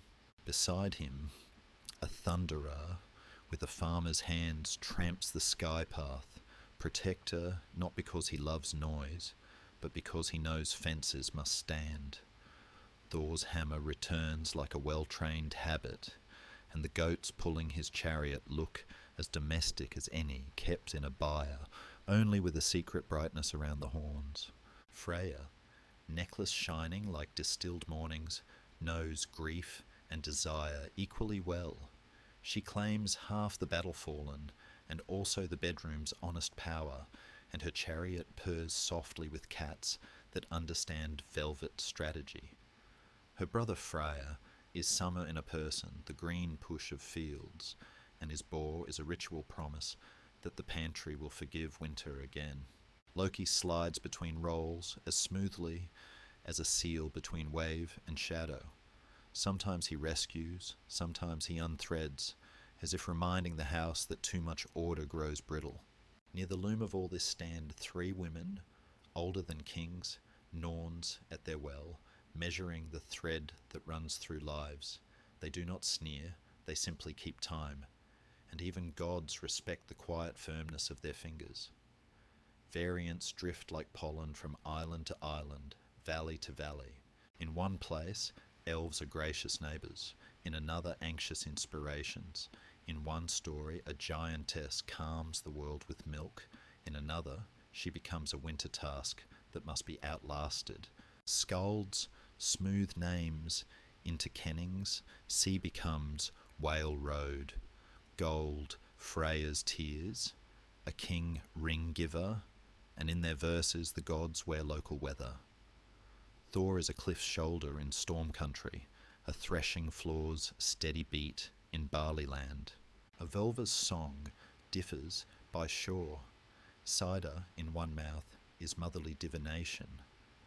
In another, an uneasy magic that makes men glance at the door because it blurs agreed lines, yet the staff still rattles a respectful rhythm, and the hall listens because uncertainty deserves ceremony.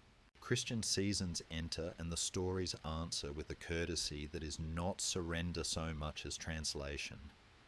A timber church inherits the dragon roof lines as if older breath must not be wasted. A saint borrows a boar's feast day and learns to love its warmth. A man wears hammer and cross together because he needs both weather and mercy. Scribes later distill this weather into Eddas, one poetic like riverlight, one younger yet encyclopedic in its kindness to detail, and the sagas keep prose that behaves like weathered wood, measured, grain true, warmer than one expects. Scholars leaning over pages will argue gently about how much of these texts reflect older hands and how much the present polishing of an Icelandic quill. He thinks both matter, as even a well-told memory knows the room it is told in. Beneath splendour, small spirits keep the neighbourhood wise. Landvetja, who guard a headland or a harbour, household wights who appreciate a bowl of cream, and a respectful sweep of the threshold, river minds that prefer quiet crossings, and polite feet. The dead are busy too. Draga rise in stories not as cheap horror, but as reminders that promises owe completion, that property and pride can sour if not aired. The remedy is not panic, but procedure. Doors opened, runes cut, goods redistributed, the law and the sacred walking hand in hand until even resentment lies back down. As for endings, there is an end that is also a beginning. Ragnarök, a word with the taste of frost and smoke, not a scream, but a wave, breaking very far out, and then arriving at last. Wolves take sun and moon in their patient jaws. The world tree shivers. Ships made of unworn nails scrape their terrible keels. And yet a green shoot, after the asher, still insists on the grammar of again. In some tellings, a hall remains for the good, its roof gold, as if the sun apologized. In others, 2 humans step out of a wood like Dawn's first thoughts. He notices how the people lived with these myths, not as tourists but as tenants. Charms sewn in hems, hammers tucked at throats, verses murmured when weather argued, and always the translation from story to method, as if Thor's habit of returning taught sailors to reef in time, as if Odin's bargain taught judges that a costly insight may be cheaper than a feud. Even the Great Hall of the Slain, Valhall, reads less like a recruitment poster than like a way to comfort those who stayed home, with the promise that courage continues. Across this constellation, differences flicker. A North Island story gathers salt spray and seal fat. A Baltic Shores version cares more for trade oaths than for heroes. Inland, antlered deities and Sami drums beat patterns that teach the border between calling wind and calling ruin. All are local dialects of a larger tenderness toward the world's forces, and all remind the hand how to behave when lifting a net or a promise. He closes the cupboard softly, and the house stands a little straighter for having remembered its stories. Outside, wind threads the eaves with a long vowel, patient and advisory. Soon we must watch how such tales condense into skills, the old know-how that reads ice and dusk, that turns stars into paths and wood grain into prophecy, that keeps children fed when winter is opinionated, because myths are the songs, but survival is the dance they teach. And somewhere in the dark, a steersman is already tapping the keel, listening for tomorrow's weather in the timber's answer. He listens for the quiet arithmetic by which hard countries are made habitable, the indigenous knowledge that moves like groundwater beneath the fields of history, and finds that it is less a set of secrets than a choreography of attention, passed hand to hand, breath to breath, until even a child can feel weather with the back of the neck. In the north, survival is a grammar learned through doing. Hay first, always hay, scythed early if the summer is sulky, turned often, stacked in cocks with their caps straight, so rain runs off, like polite conversation. A poor hay, year becomes a story told for decades, its lesson folded into every later June. Fields are red like faces, where frost lingers longest, where barley forgives a late sowing, where flax prefers a wind that combs without snarling. Hills teach the art of shearlings, the brief summer farms that lift cattle into thinner air to spare the home meadows, milk turning to cheese before it can think of souring. The sea, a taller tutor, is approached with a ceremony of practicalities. Lines coiled so they pay out without tangling. Knots learned until hands can tie them in the dark. Hooks scoured against rust as if preparing for a guest. Boats are slung under roofs and dried like varnished fish, their seams fed with tar that smells of forest and promise. He notices how the world is consulted. Kelp stands up to announce a turn in the tide. Gulls write exclamation points above shoals. A muddy stripe in the water tells of a river's breath under salt. In fog, the slap of wave on shingle versus rock is as distinct as two languages, and a steersman steers by ear. Stars are a library everyone is allowed to borrow from. The pole star sits like a kind, strict teacher. Constellations step across winter with the calm of people used to long errands. Even when cloud keeps the books shut, a shard of clear calcite, if indeed they used it as later minds like to imagine, whittles the hidden sun into a direction one can trust. Birds serve as tutors too. A raven released from a deck and watched to see whether it returns from emptiness with gossip of land. Migrating lines becoming calendars, more reliable than priests or kings. Food is insurance turned edible. Fish is dried so completely it rings. Stockfish stacked like boards and traded like letters. Meat is smoked until it forgets the word spoil. Grain is tucked into chests that close like the final line of a poem. Milk is coaxed into skyr or cheese, small white fortresses against February. Souring whey keeps vegetables honest through winter. Kelp ash whispers iodine into soups. Berries are hoarded like jewels and eaten as arguments against scurvy before anyone knows the word. Water, if doubtful, is given to the fire until it behaves. The house learns to do several things at once: walls that breathe without leaking, roofs that green themselves to keep the sun and disguise the house from angered winds, benches that are also coffers, curtains that parcel a single room into neighbourhoods of privacy. Clothing turns into advice. Leg bindings teach calves the discipline of warmth. Cloaks fastened on the shoulder keep throwing arms free for work and talk. Mittens learn to dry above a hearth so they will not sulk tomorrow. Law, too, belongs to survival. At the thing, voices prevent knives from finishing the sentence. Vergild price is grief, so it can be borne without bankrupting the future.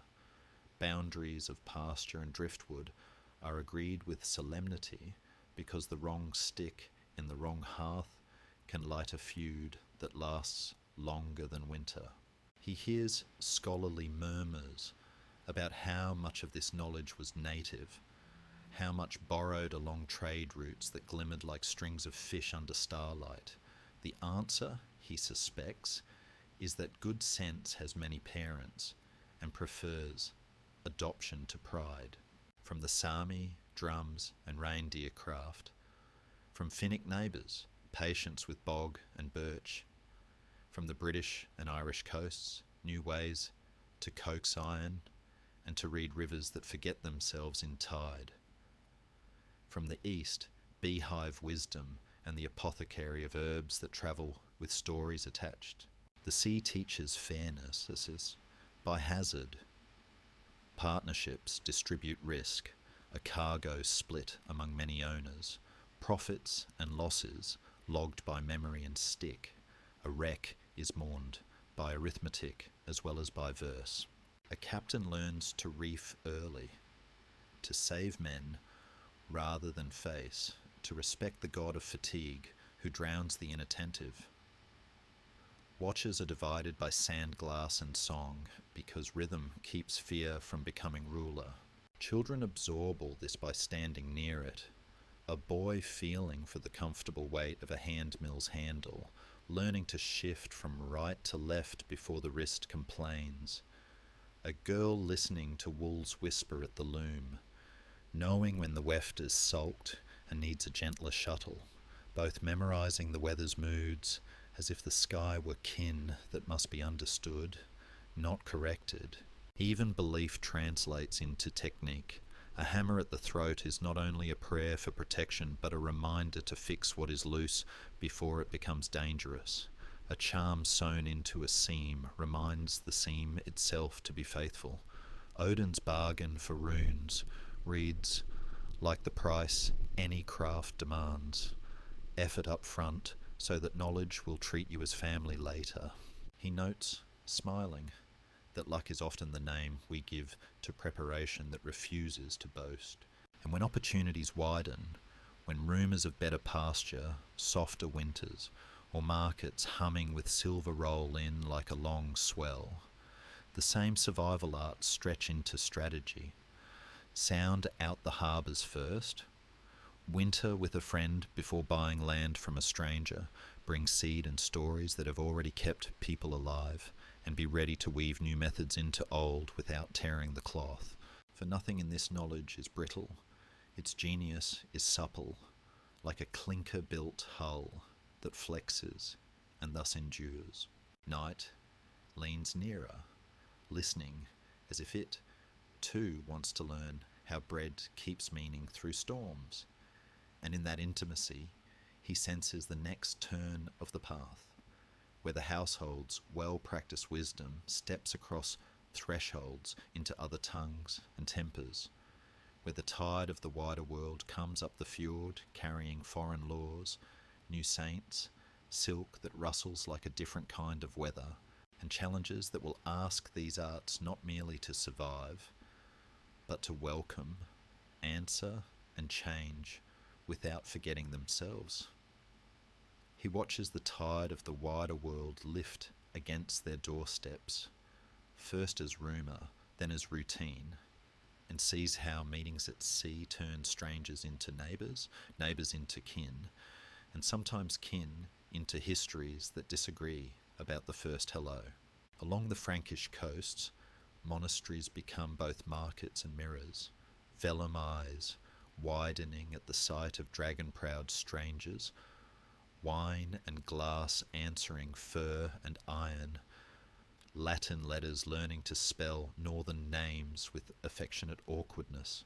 Farther inland by river, toll bridges collect not only silver but habits, weight standardized so that a pound in one town does not become a trick in another, toll lists that teach a people to love balance more than bravado.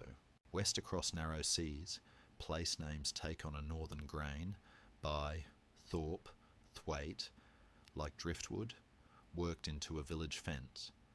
Law there hums in two keys for a time, Danelaw folding itself around older customs, until both sets of rules learn to walk together without stepping on the other's toes. In Ireland, Norse and Gael argue and embrace, a stern dance that invents cities on marsh and river mouth. Dublin grows from shipwomb to marketplace, and grandchildren carry vowels that sound like sea breeze over peat smoke. To the east, rivers the colour of tea bring salt-selved men to courts bright as honey.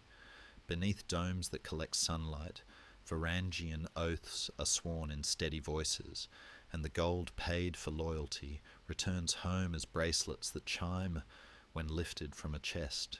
Arabic dirhams travel back, clipped and counted into prices for rope, grain and song. Their calligraphies, once mysterious as birds on wire, become familiar enough to stack like weathered shingles. From the south come new saints, new songs in church mode, and the gentle tyranny of the calendar, the way feast and fast turn years into beads one can thumb during worry. Baptism folds into old ritual. A man may wear hammer and cross together, weather and mercy sharing a chord, and in time the Latin alphabet arrives with its square patient sitting beside runes like a new neighbour who waters your goats while you're away. The meeting is not one-sided. Northernward and will travel outward as well. Clinker logic sails into foreign shipyards, a web of law, thing, and weregild, oath and fosterage, impresses itself on places that had grown used to iron speed, but not its bill. A style of art, beast bodies turning to vine, vine turning to thought, creeps along broach and stone, then climbs into church portals like an older breath in a new building. In Normandy, wanderers learn to be gardeners of power, cultivating manners and manners that do not forget the sea. In a later season, those gardeners plant themselves on another island and harvest a crown, and history, fond of ironies, will call them by a name that means Northmen, even when their winters have mostly moved indoors. Meanwhile, out beyond familiar hedges of horizon, Iceland receives scripts and saints without surrendering skalds, writes laws under open sky, and proves that a people born in boats can turn speech itself into a steady keel. Greenland and the western timbered shores remind everyone that courage is not the same as permanence. Some rooms of the world are winter houses, not halls, and leaving them is not failure, but a new kind of seamanship. He notices the intimate scale of exchange, a comb maker in Jorvik carving antler with a Sami pattern learned from a peddler, a monk in the Danelaw smiling to hear a psalm sung with a Norse vowel, a Jarl's daughter in Orkney counting beads that have seen both the Volga and the Seine, and deciding with a small private grin which to wear on feast day. Languages trade quiet gifts, sky, window, egg, words that settle like tame birds on a sill and make sentences warmer. Even weaponry is a conversation. Ulfberht letters stamped clean or crooked on blades that are sometimes true crucible steel, sometimes good local iron trying on foreign glamour, shields hung on town walls as much for colour as for fear. Scholars, later, will argue with bedside voices about the proportions. Were raids the loud prelude to a symphony of trade, or simply one instrument among many? Did the Rus become a people by borrowing Slavic speech as readily as they wore northern habits?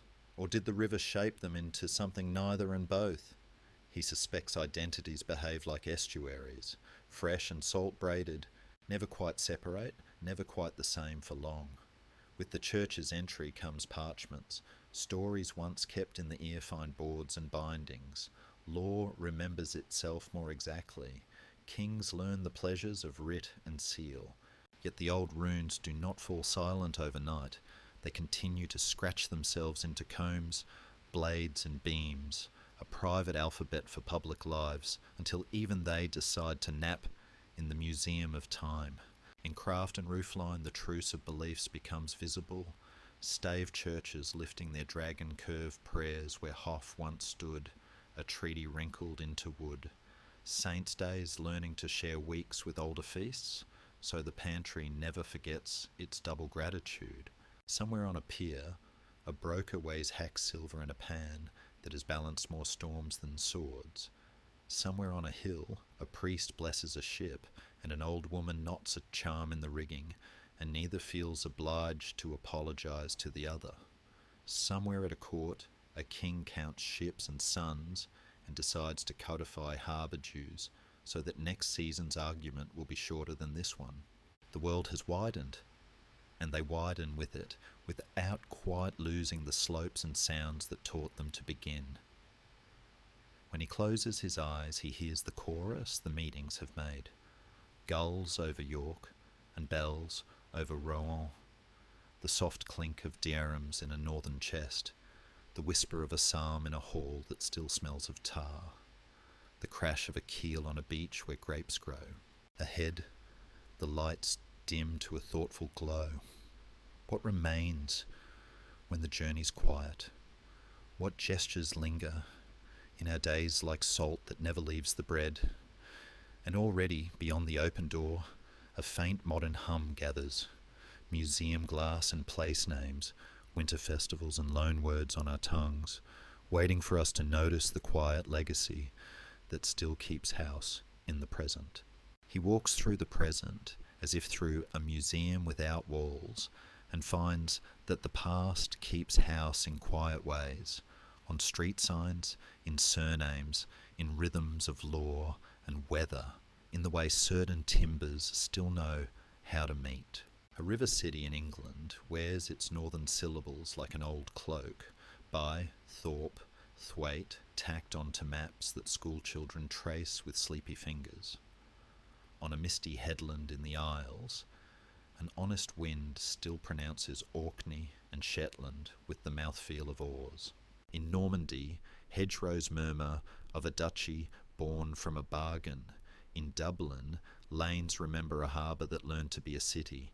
In Iceland, the Althing still sits with an elder's dignity, its modern statutes faintly echoing law once spoken to open sky. He smiles at the languages that carry folded gifts.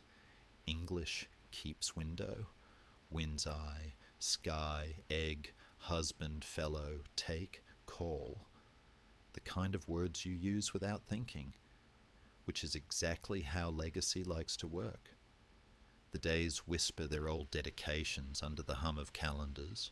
Wednesday's one-eyed thinker, Thursday's thunderer, while across the North Sea other tongues cradle cognates like family heirlooms. In churches whose beams smell of timbered patience, dragon-curved roof lines lift the old breath into newer prayers. In museums, a chess set with startled eyes blinks forever under glass. On farm roads, rune stones still speak with shallow-cut confidence to anyone willing to trace grooves with a fingertip and remember that memory is a civic duty. He notices how the sea keeps its pedagogy alive. Clinker-built boats still slip from boathouses, their overlapping planks flexing like living ribs, a craft now honoured not because it is quaint, but because it still knows the grammar of wave and wind. Sailors in bright jackets inherit habits older than their charts. Reef early, listen to the water's accent, trust the line that has already saved a life. In workshops, with coffee rings on the plans, woodworkers revive interlacing beasts and vine knots that once haunted broach and beam. Graphic designers borrow their calm geometry for alphabets and brands. Architects sketch stave silhouettes into modern frames, as if to remind glass and steel that grace can be older than height. Even our games and gatherings carry echoes. Reenactors pull mail over hoodies and discover how heavy patience can be. Festivals in winter string lights like small suns and offer spiced cups against the long night, a cousin of older Yules with their kindly defiance of darkness. In northern law codes, traces endure. A preference for assemblies that talk before they punish, for compensations that keep neighbours from becoming enemies, for oaths that bind communities more effectively than edicts. In civic rooms, rings of chairs mimic things without meaning to, and the habit of listening with weathered courtesy feels inherited from men who once priced grief to spare futures. He considers the family histories that carry a briny aftertaste.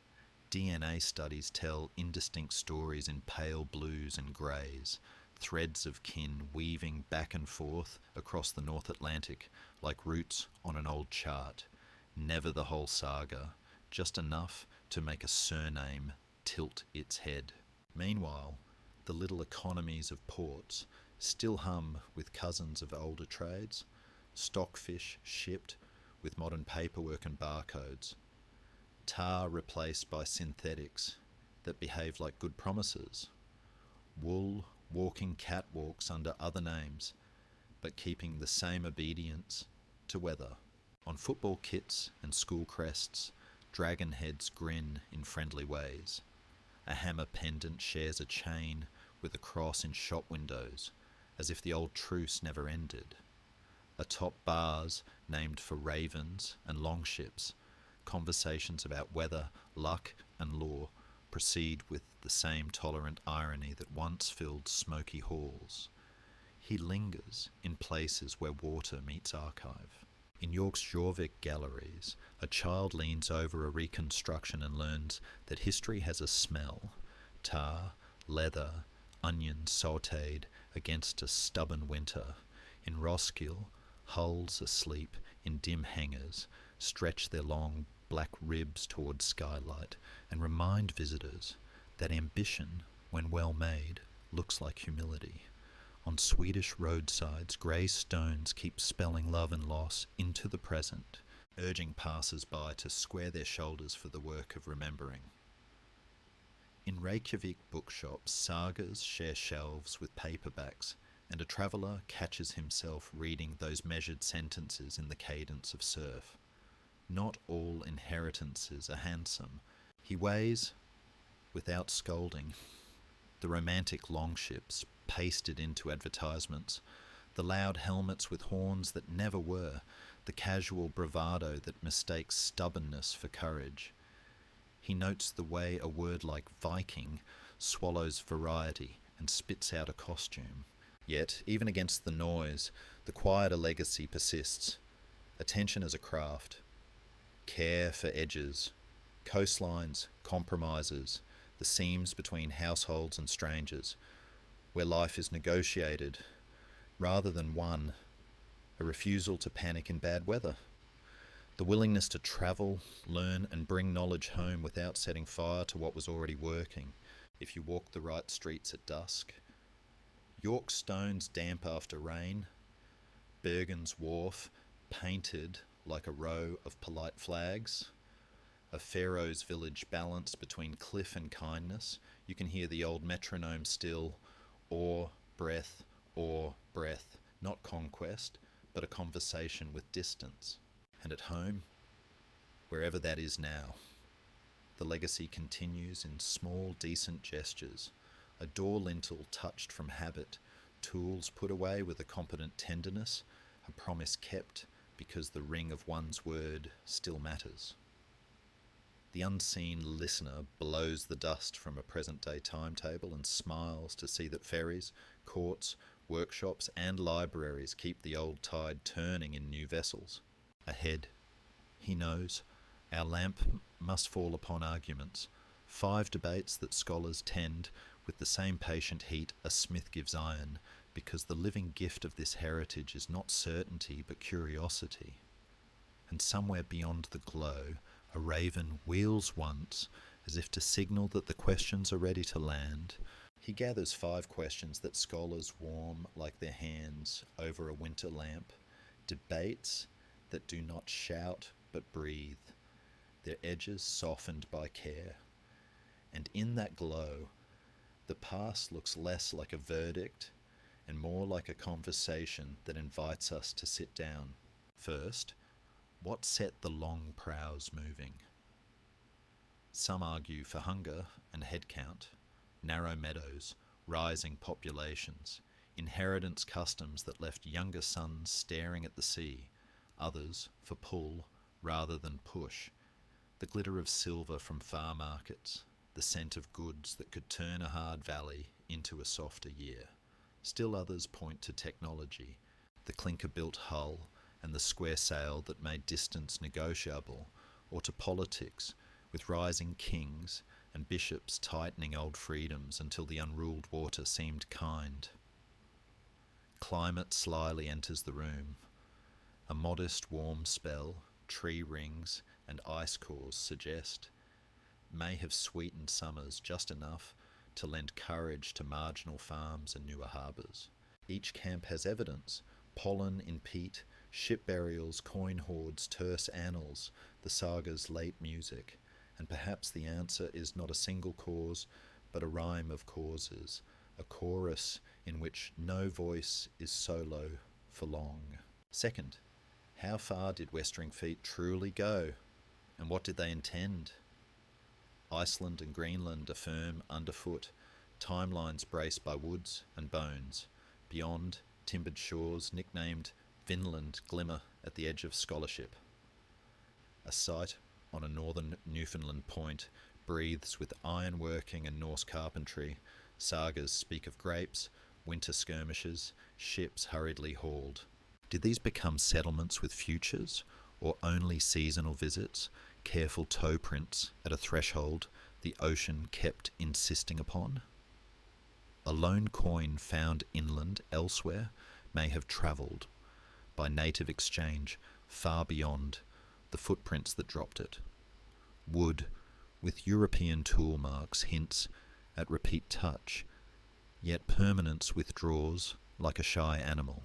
Here, too, the debate settles into temperance. Presence, yes. Colonisation, no. Significance not in empire, but in the mind's map growing wider than fear. Third, was this age primarily an economy of trade with occasional violence, or the other way around? Chronicles, written by the raided, tilt towards storms. Archaeology, less excitable, keeps finding market towns, Hedeby, Birka, Kaupang, where scales and weights outnumber spearheads and where Arabic dirhams, Frankish pennies and hacksilver gossip more about prices than about plunder. Yet violence was not an anecdote. It was a tool in the kit, and one blade in that kit is slavery, a hard word that scholars do not polish. People were taken, sold, and woven into other households from Dublin to the east-flowing rivers. Markets made room for suffering beside amber and combs. The debate, then, is about emphasis and system. Did raids seed networks that matured into trade, or did traders sometimes pick up the sword when opportunity and lawlessness aligned? Evidence keeps both possibilities company: burned timbers and peace treaties, coin caches and charters, DNA whispers and the quiet testimonies of repaired doors. Fourth, how did the old rites and the new creed share a room, and how swiftly did the room change its furniture? Stones claim royal conversions, missionaries' rite of baptisms won, and shrines felled. Yet graves, jewellery and house beams suggest a long truce in daily life. Hammers hung beside crosses, feasts retimed but not abandoned, timber churches whose roof lines remember dragon breath. Was Christianity a top-down imposition with late, stubborn pockets of resistance, or a gradual adoption eased by trade routes and royal example, hastened by marriage and law, Both tales find friendly witnesses, laws fining pagan sacrifice while tolerating old festivals, bishops complaining of backsliding even as parishes grow, runic inscriptions that keep their private alphabet while invoking Christ by name. The debate's gentlest centre says transformation arrives like dawn, first a hint, then a habit, then daylight nobody bothers to announce. Fifth, where did women stand in this weather? And how still is the picture we have drawn? Keys at the belt, cloth rich as argument, scales for trade, law codes granting property, divorce, and inheritance in terms that sometimes surprise modern readers, graves of power gifting staffs, beads, imported silks, and occasionally weapons, and sagas where women negotiate peace, ignite feuds, manage estates with a firmness that feels like architecture. Yet Cider's gendered unease curls through the evidence. Some texts warn that men stray from honour if they wield certain magics, hinting at anxieties that law and ritual tried to manage. Was women's agency wide or conditional, strong in the homestead but thinner in the court, expansive in Iceland yet tighter under kings? Here the sources differ in dialect, archaeology pragmatic, saga memory dramatic, law cautious, and modern scholars, mindful of their own lenses, speak with humility about what a handful of graves or stories can truly prove. Across these 5 debates run cross threads, the definition of Viking itself, raid as verb versus people as noun, the quality of steel in prideful swords, true crucible imports, or clever local work with borrowed reputation, the sunstone's plausibility in overcast navigation, the degree to which state forms grew from sea king webs into kingdoms with calendars. He finds that each argument, tended well, does not close a door but oils its hinges. The past remains a house we can still enter without breaking anything, and what comforts him most is the tone. Fewer certainties, more kindness toward evidence, a readiness to live with, almost, and perhaps. The lamp lowers, snow thickens the silence outside, and the unanswered questions settle, like good wool on the shoulders, warm enough to travel. Beyond them, he senses another kind of tidying to be done, the gentle broom of correction for myths that still stomp through our rooms in horned helmets and other loud errors. And already, in that imagined sweeping, a calmer space opens where truth can breathe like a sleeping sea.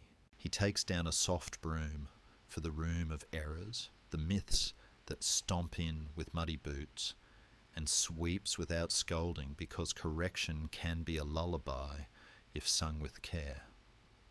First to the door is the horned helmet, clattering and theatrical. He tips it, a courteous nod, and sets it on a shelf marked pageant. Helmets in graves are shy and few, mostly smooth of brow. Horns belong to ritual art and later costumes, not to the crowded reality of deck and shield wall, where anything that catches a rope or a blow is a poor friend. Next comes the thunder that every voyage was a raid. He opens the shutters and shows markets breathing in the wind, Hedeby, Birka, Kaupang, where scales and dirhams worked longer hours than axes, where stockfish dried like planks and combs of antler waited for polite fingers.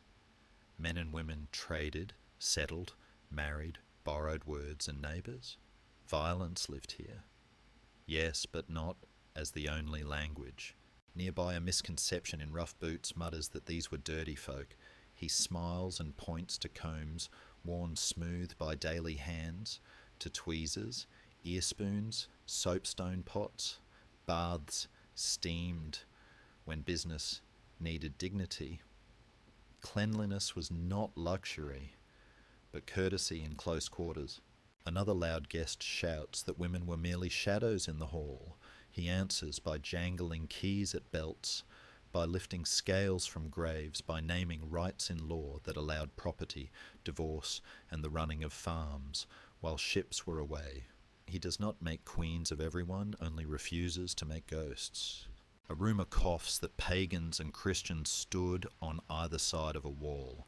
He opens the interior door and shows a household where a hammer and a cross share a chord without quarrel, where feasts move on the calendar but keep their human warmth, where timber churches inherit dragon rooflines as if old breath should not be wasted.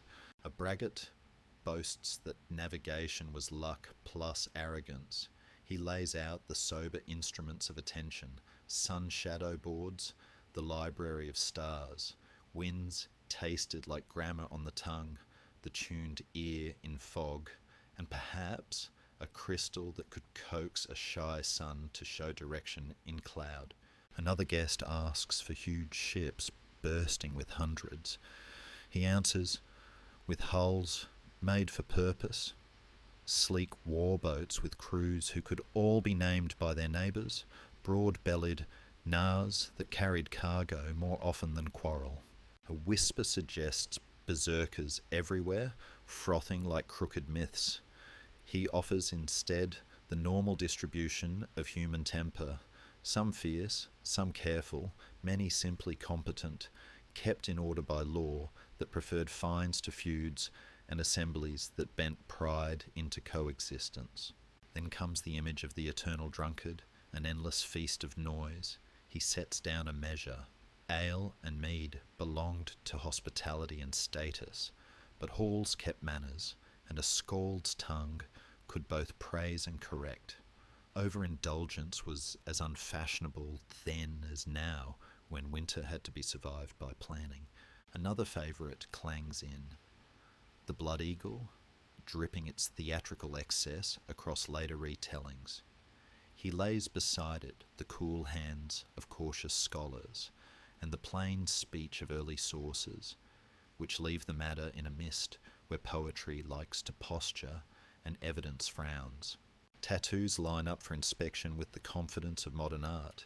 He smiles and says, maybe here, maybe there, for travellers' notes are second-hand and skin returns to dust. Patterns may have travelled on cloth and wood as much as on arms. He makes space for the hardest truth, the one simplifiers ignore. Slavery ran like a dark river through this world, the taking and selling of people, a commerce as real as fur and fish. He will not sweep that under any rug. Yet he also will not let the age be painted only with iron, for that distrusts the evidence of loom and law, of lullabies and ledgers. One more myth lingers at the threshold, the idea that Viking is a people in the way that oak is a tree.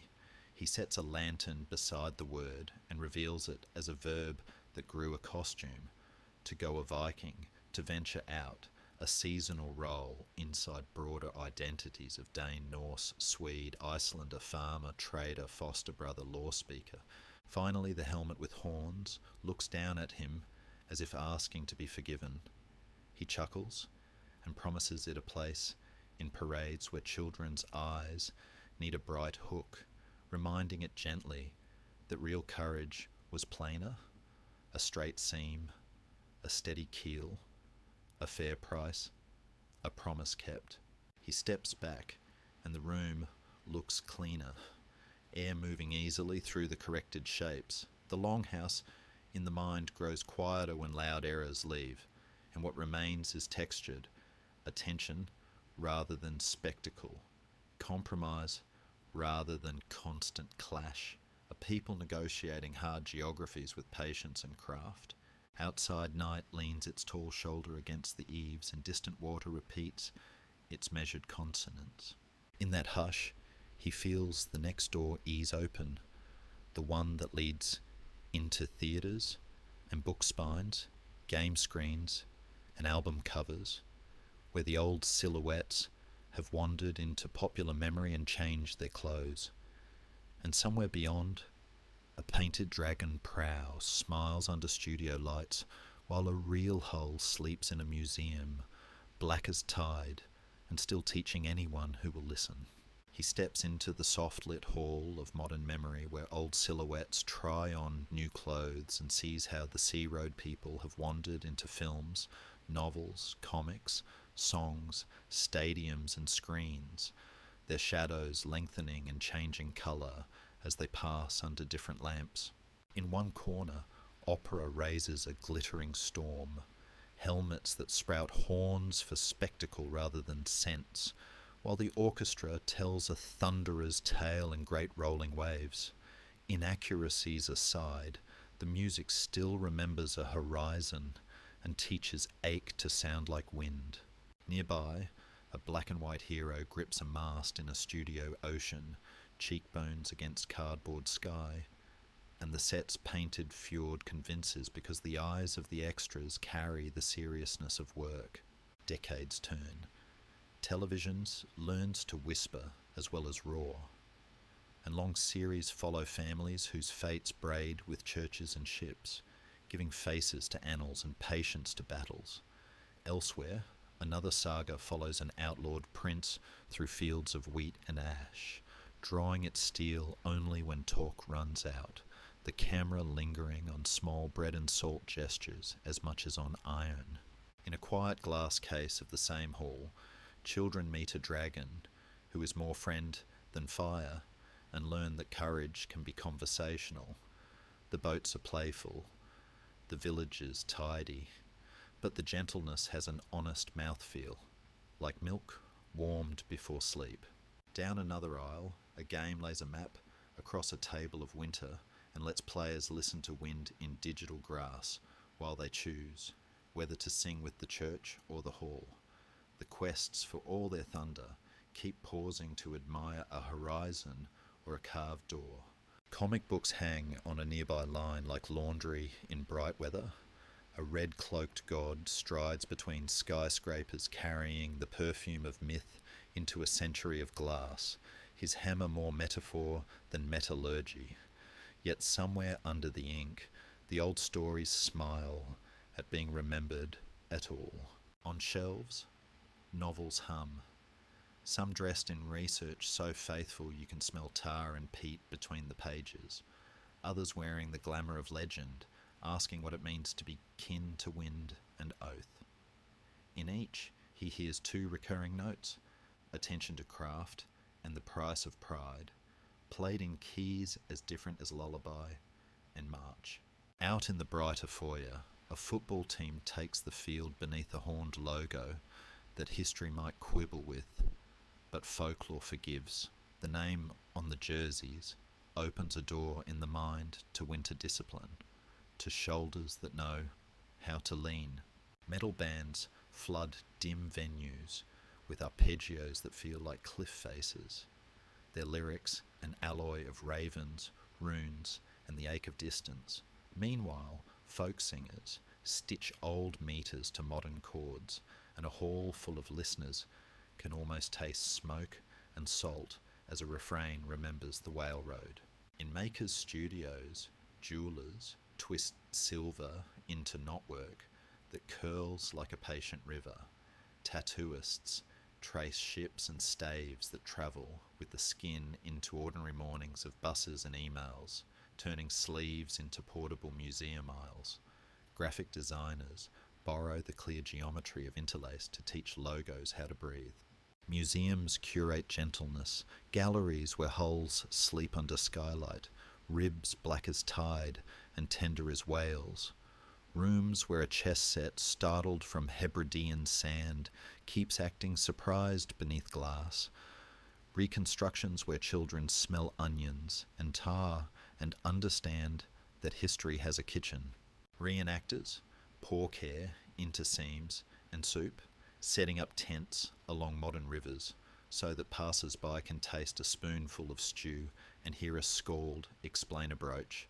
Their patience is a corrective to louder myths, reminding visitors that most days were built from repetition and respect. In classrooms and podcasts, scholars speak in bedside voices about trade routes and law, about what evidence will and will not say. This too is culture, a newer saga that honours uncertainty without letting it become fog. Not all mirrors are kind. He notices how often the costume devours the person, berserker as default setting, plunder as personality, women misplaced into background or thrust into anachronisms that flatter us more than them. And yet, he also notices how newer tellings learn to slow down, to show ledgers beside longships, cradles beside keels, assemblies under real weather. The horned helmet keeps returning like a lovable stray, but even it, in kinder hands, becomes symbol rather than thesis, an emblem for teams and festivals rather than a claim about decks slick with rain.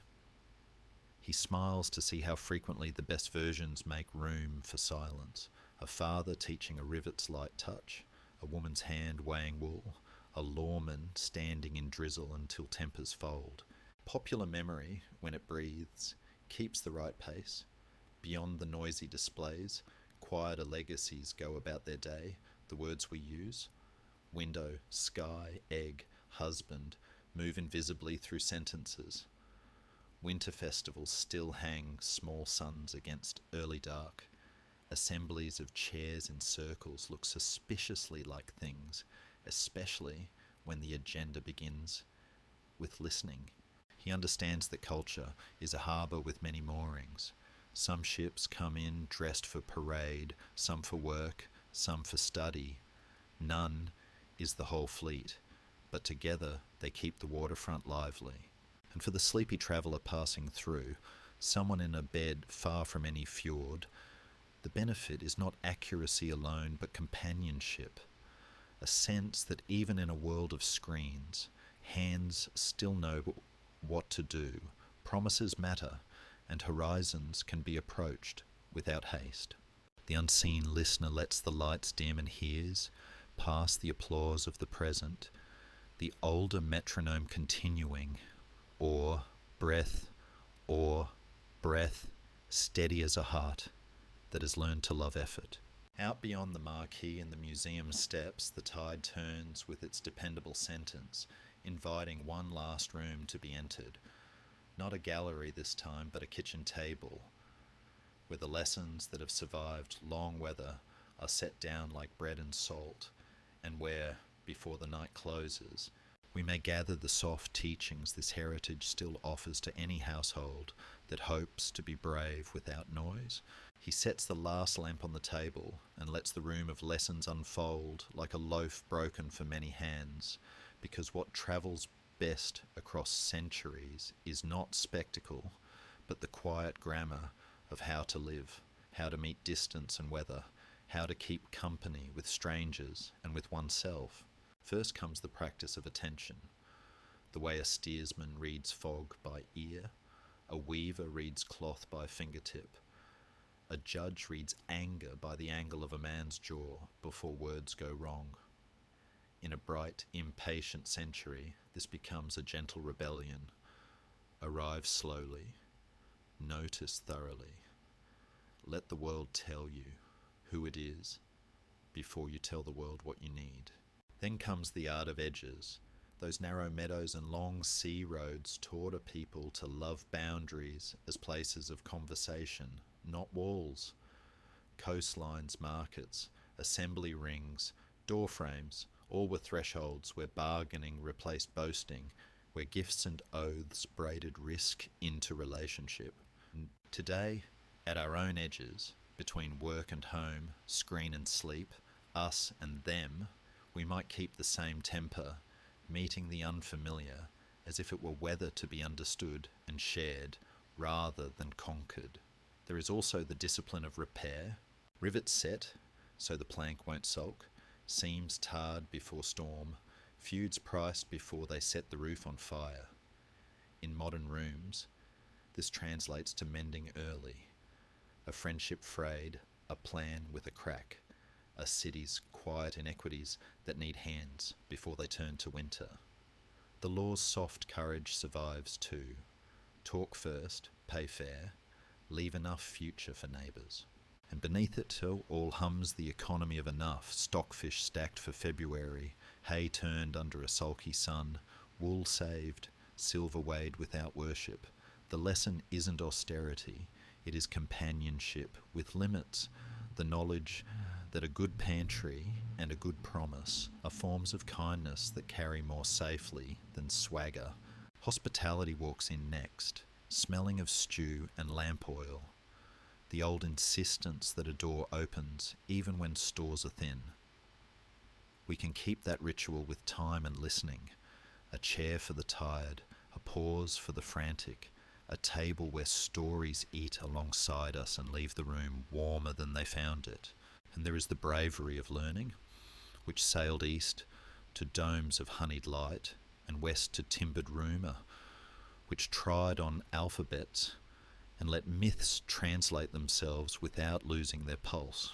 To keep such bravery now is to let new tools and tongues become neighbours to our habits, to wear hammer and cross, code and craft, science and song on the same chord without feeling we have betrayed anything essential. Pride speaks too, but in a reasonable voice. Fame that sits on a bench and shares bread. Skill that hides in straight seams and well-balanced scales. The holes remind us that excellence is often quiet, planks overlapping without drama, a keel that flexes instead of snapping, a steering oar that listens. If we must pursue greatness, let it be like that. Humble, adjustable, considerate of weather and crew. Even the myths teach patience with endings. The world closes in ash and opens in green. A hall gleams for the good. Two people step out of a wood and begin again. Our own closures, jobs, seasons, losses, can be accompanied with the same courtesy.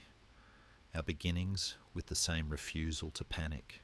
And yes, there is the shadow river we will not paint over, the taking and selling of people, the harm braided into profit. The lesson here is to keep law and mercy awake, to let remembrance do work in the daylight, to refuse forgetting that costs others their names. What remains when the lantern burns low is a cadence we can keep, or breath, effort met with rest, ambition met with repair, curiosity met with respect. He stands at the door and looks back along the 20 rooms we have walked together. The bell that hushed, the markets that purred, the 7 stones of turning, the faces at the hearth, the rituals and the runes, the fjords' stern counsel, the treaties that taught swords to obey law, the silver counted like rain, the tools that argued for care, the cupboard of stories and the quiet know-how they trained, the meetings with wider worlds, the legacies under our feet, the debates warmed without scolding, the myths swept and set right, the mirrors of our own culture, and he is grateful for the way they have kept house inside us tonight.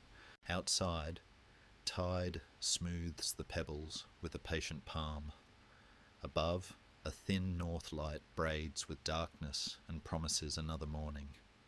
He leaves the lamp where it is, a small sun for late wanderers, and closes the door softly so the longhouse can sleep. Thank you for keeping watch beside this fire, for lending your quiet to the old metronome, for walking these coasts in the slow company of thought. Now let the story fold itself like a cloak over your shoulders. Let the room breathe and the oars rest. Somewhere a keel kisses water, and a raven lifts one dark wing, as if to say that memory will keep you through the night, and that in dreams you may yet hear it, or breath, until the shore of sleep receives you, and the tide turns home.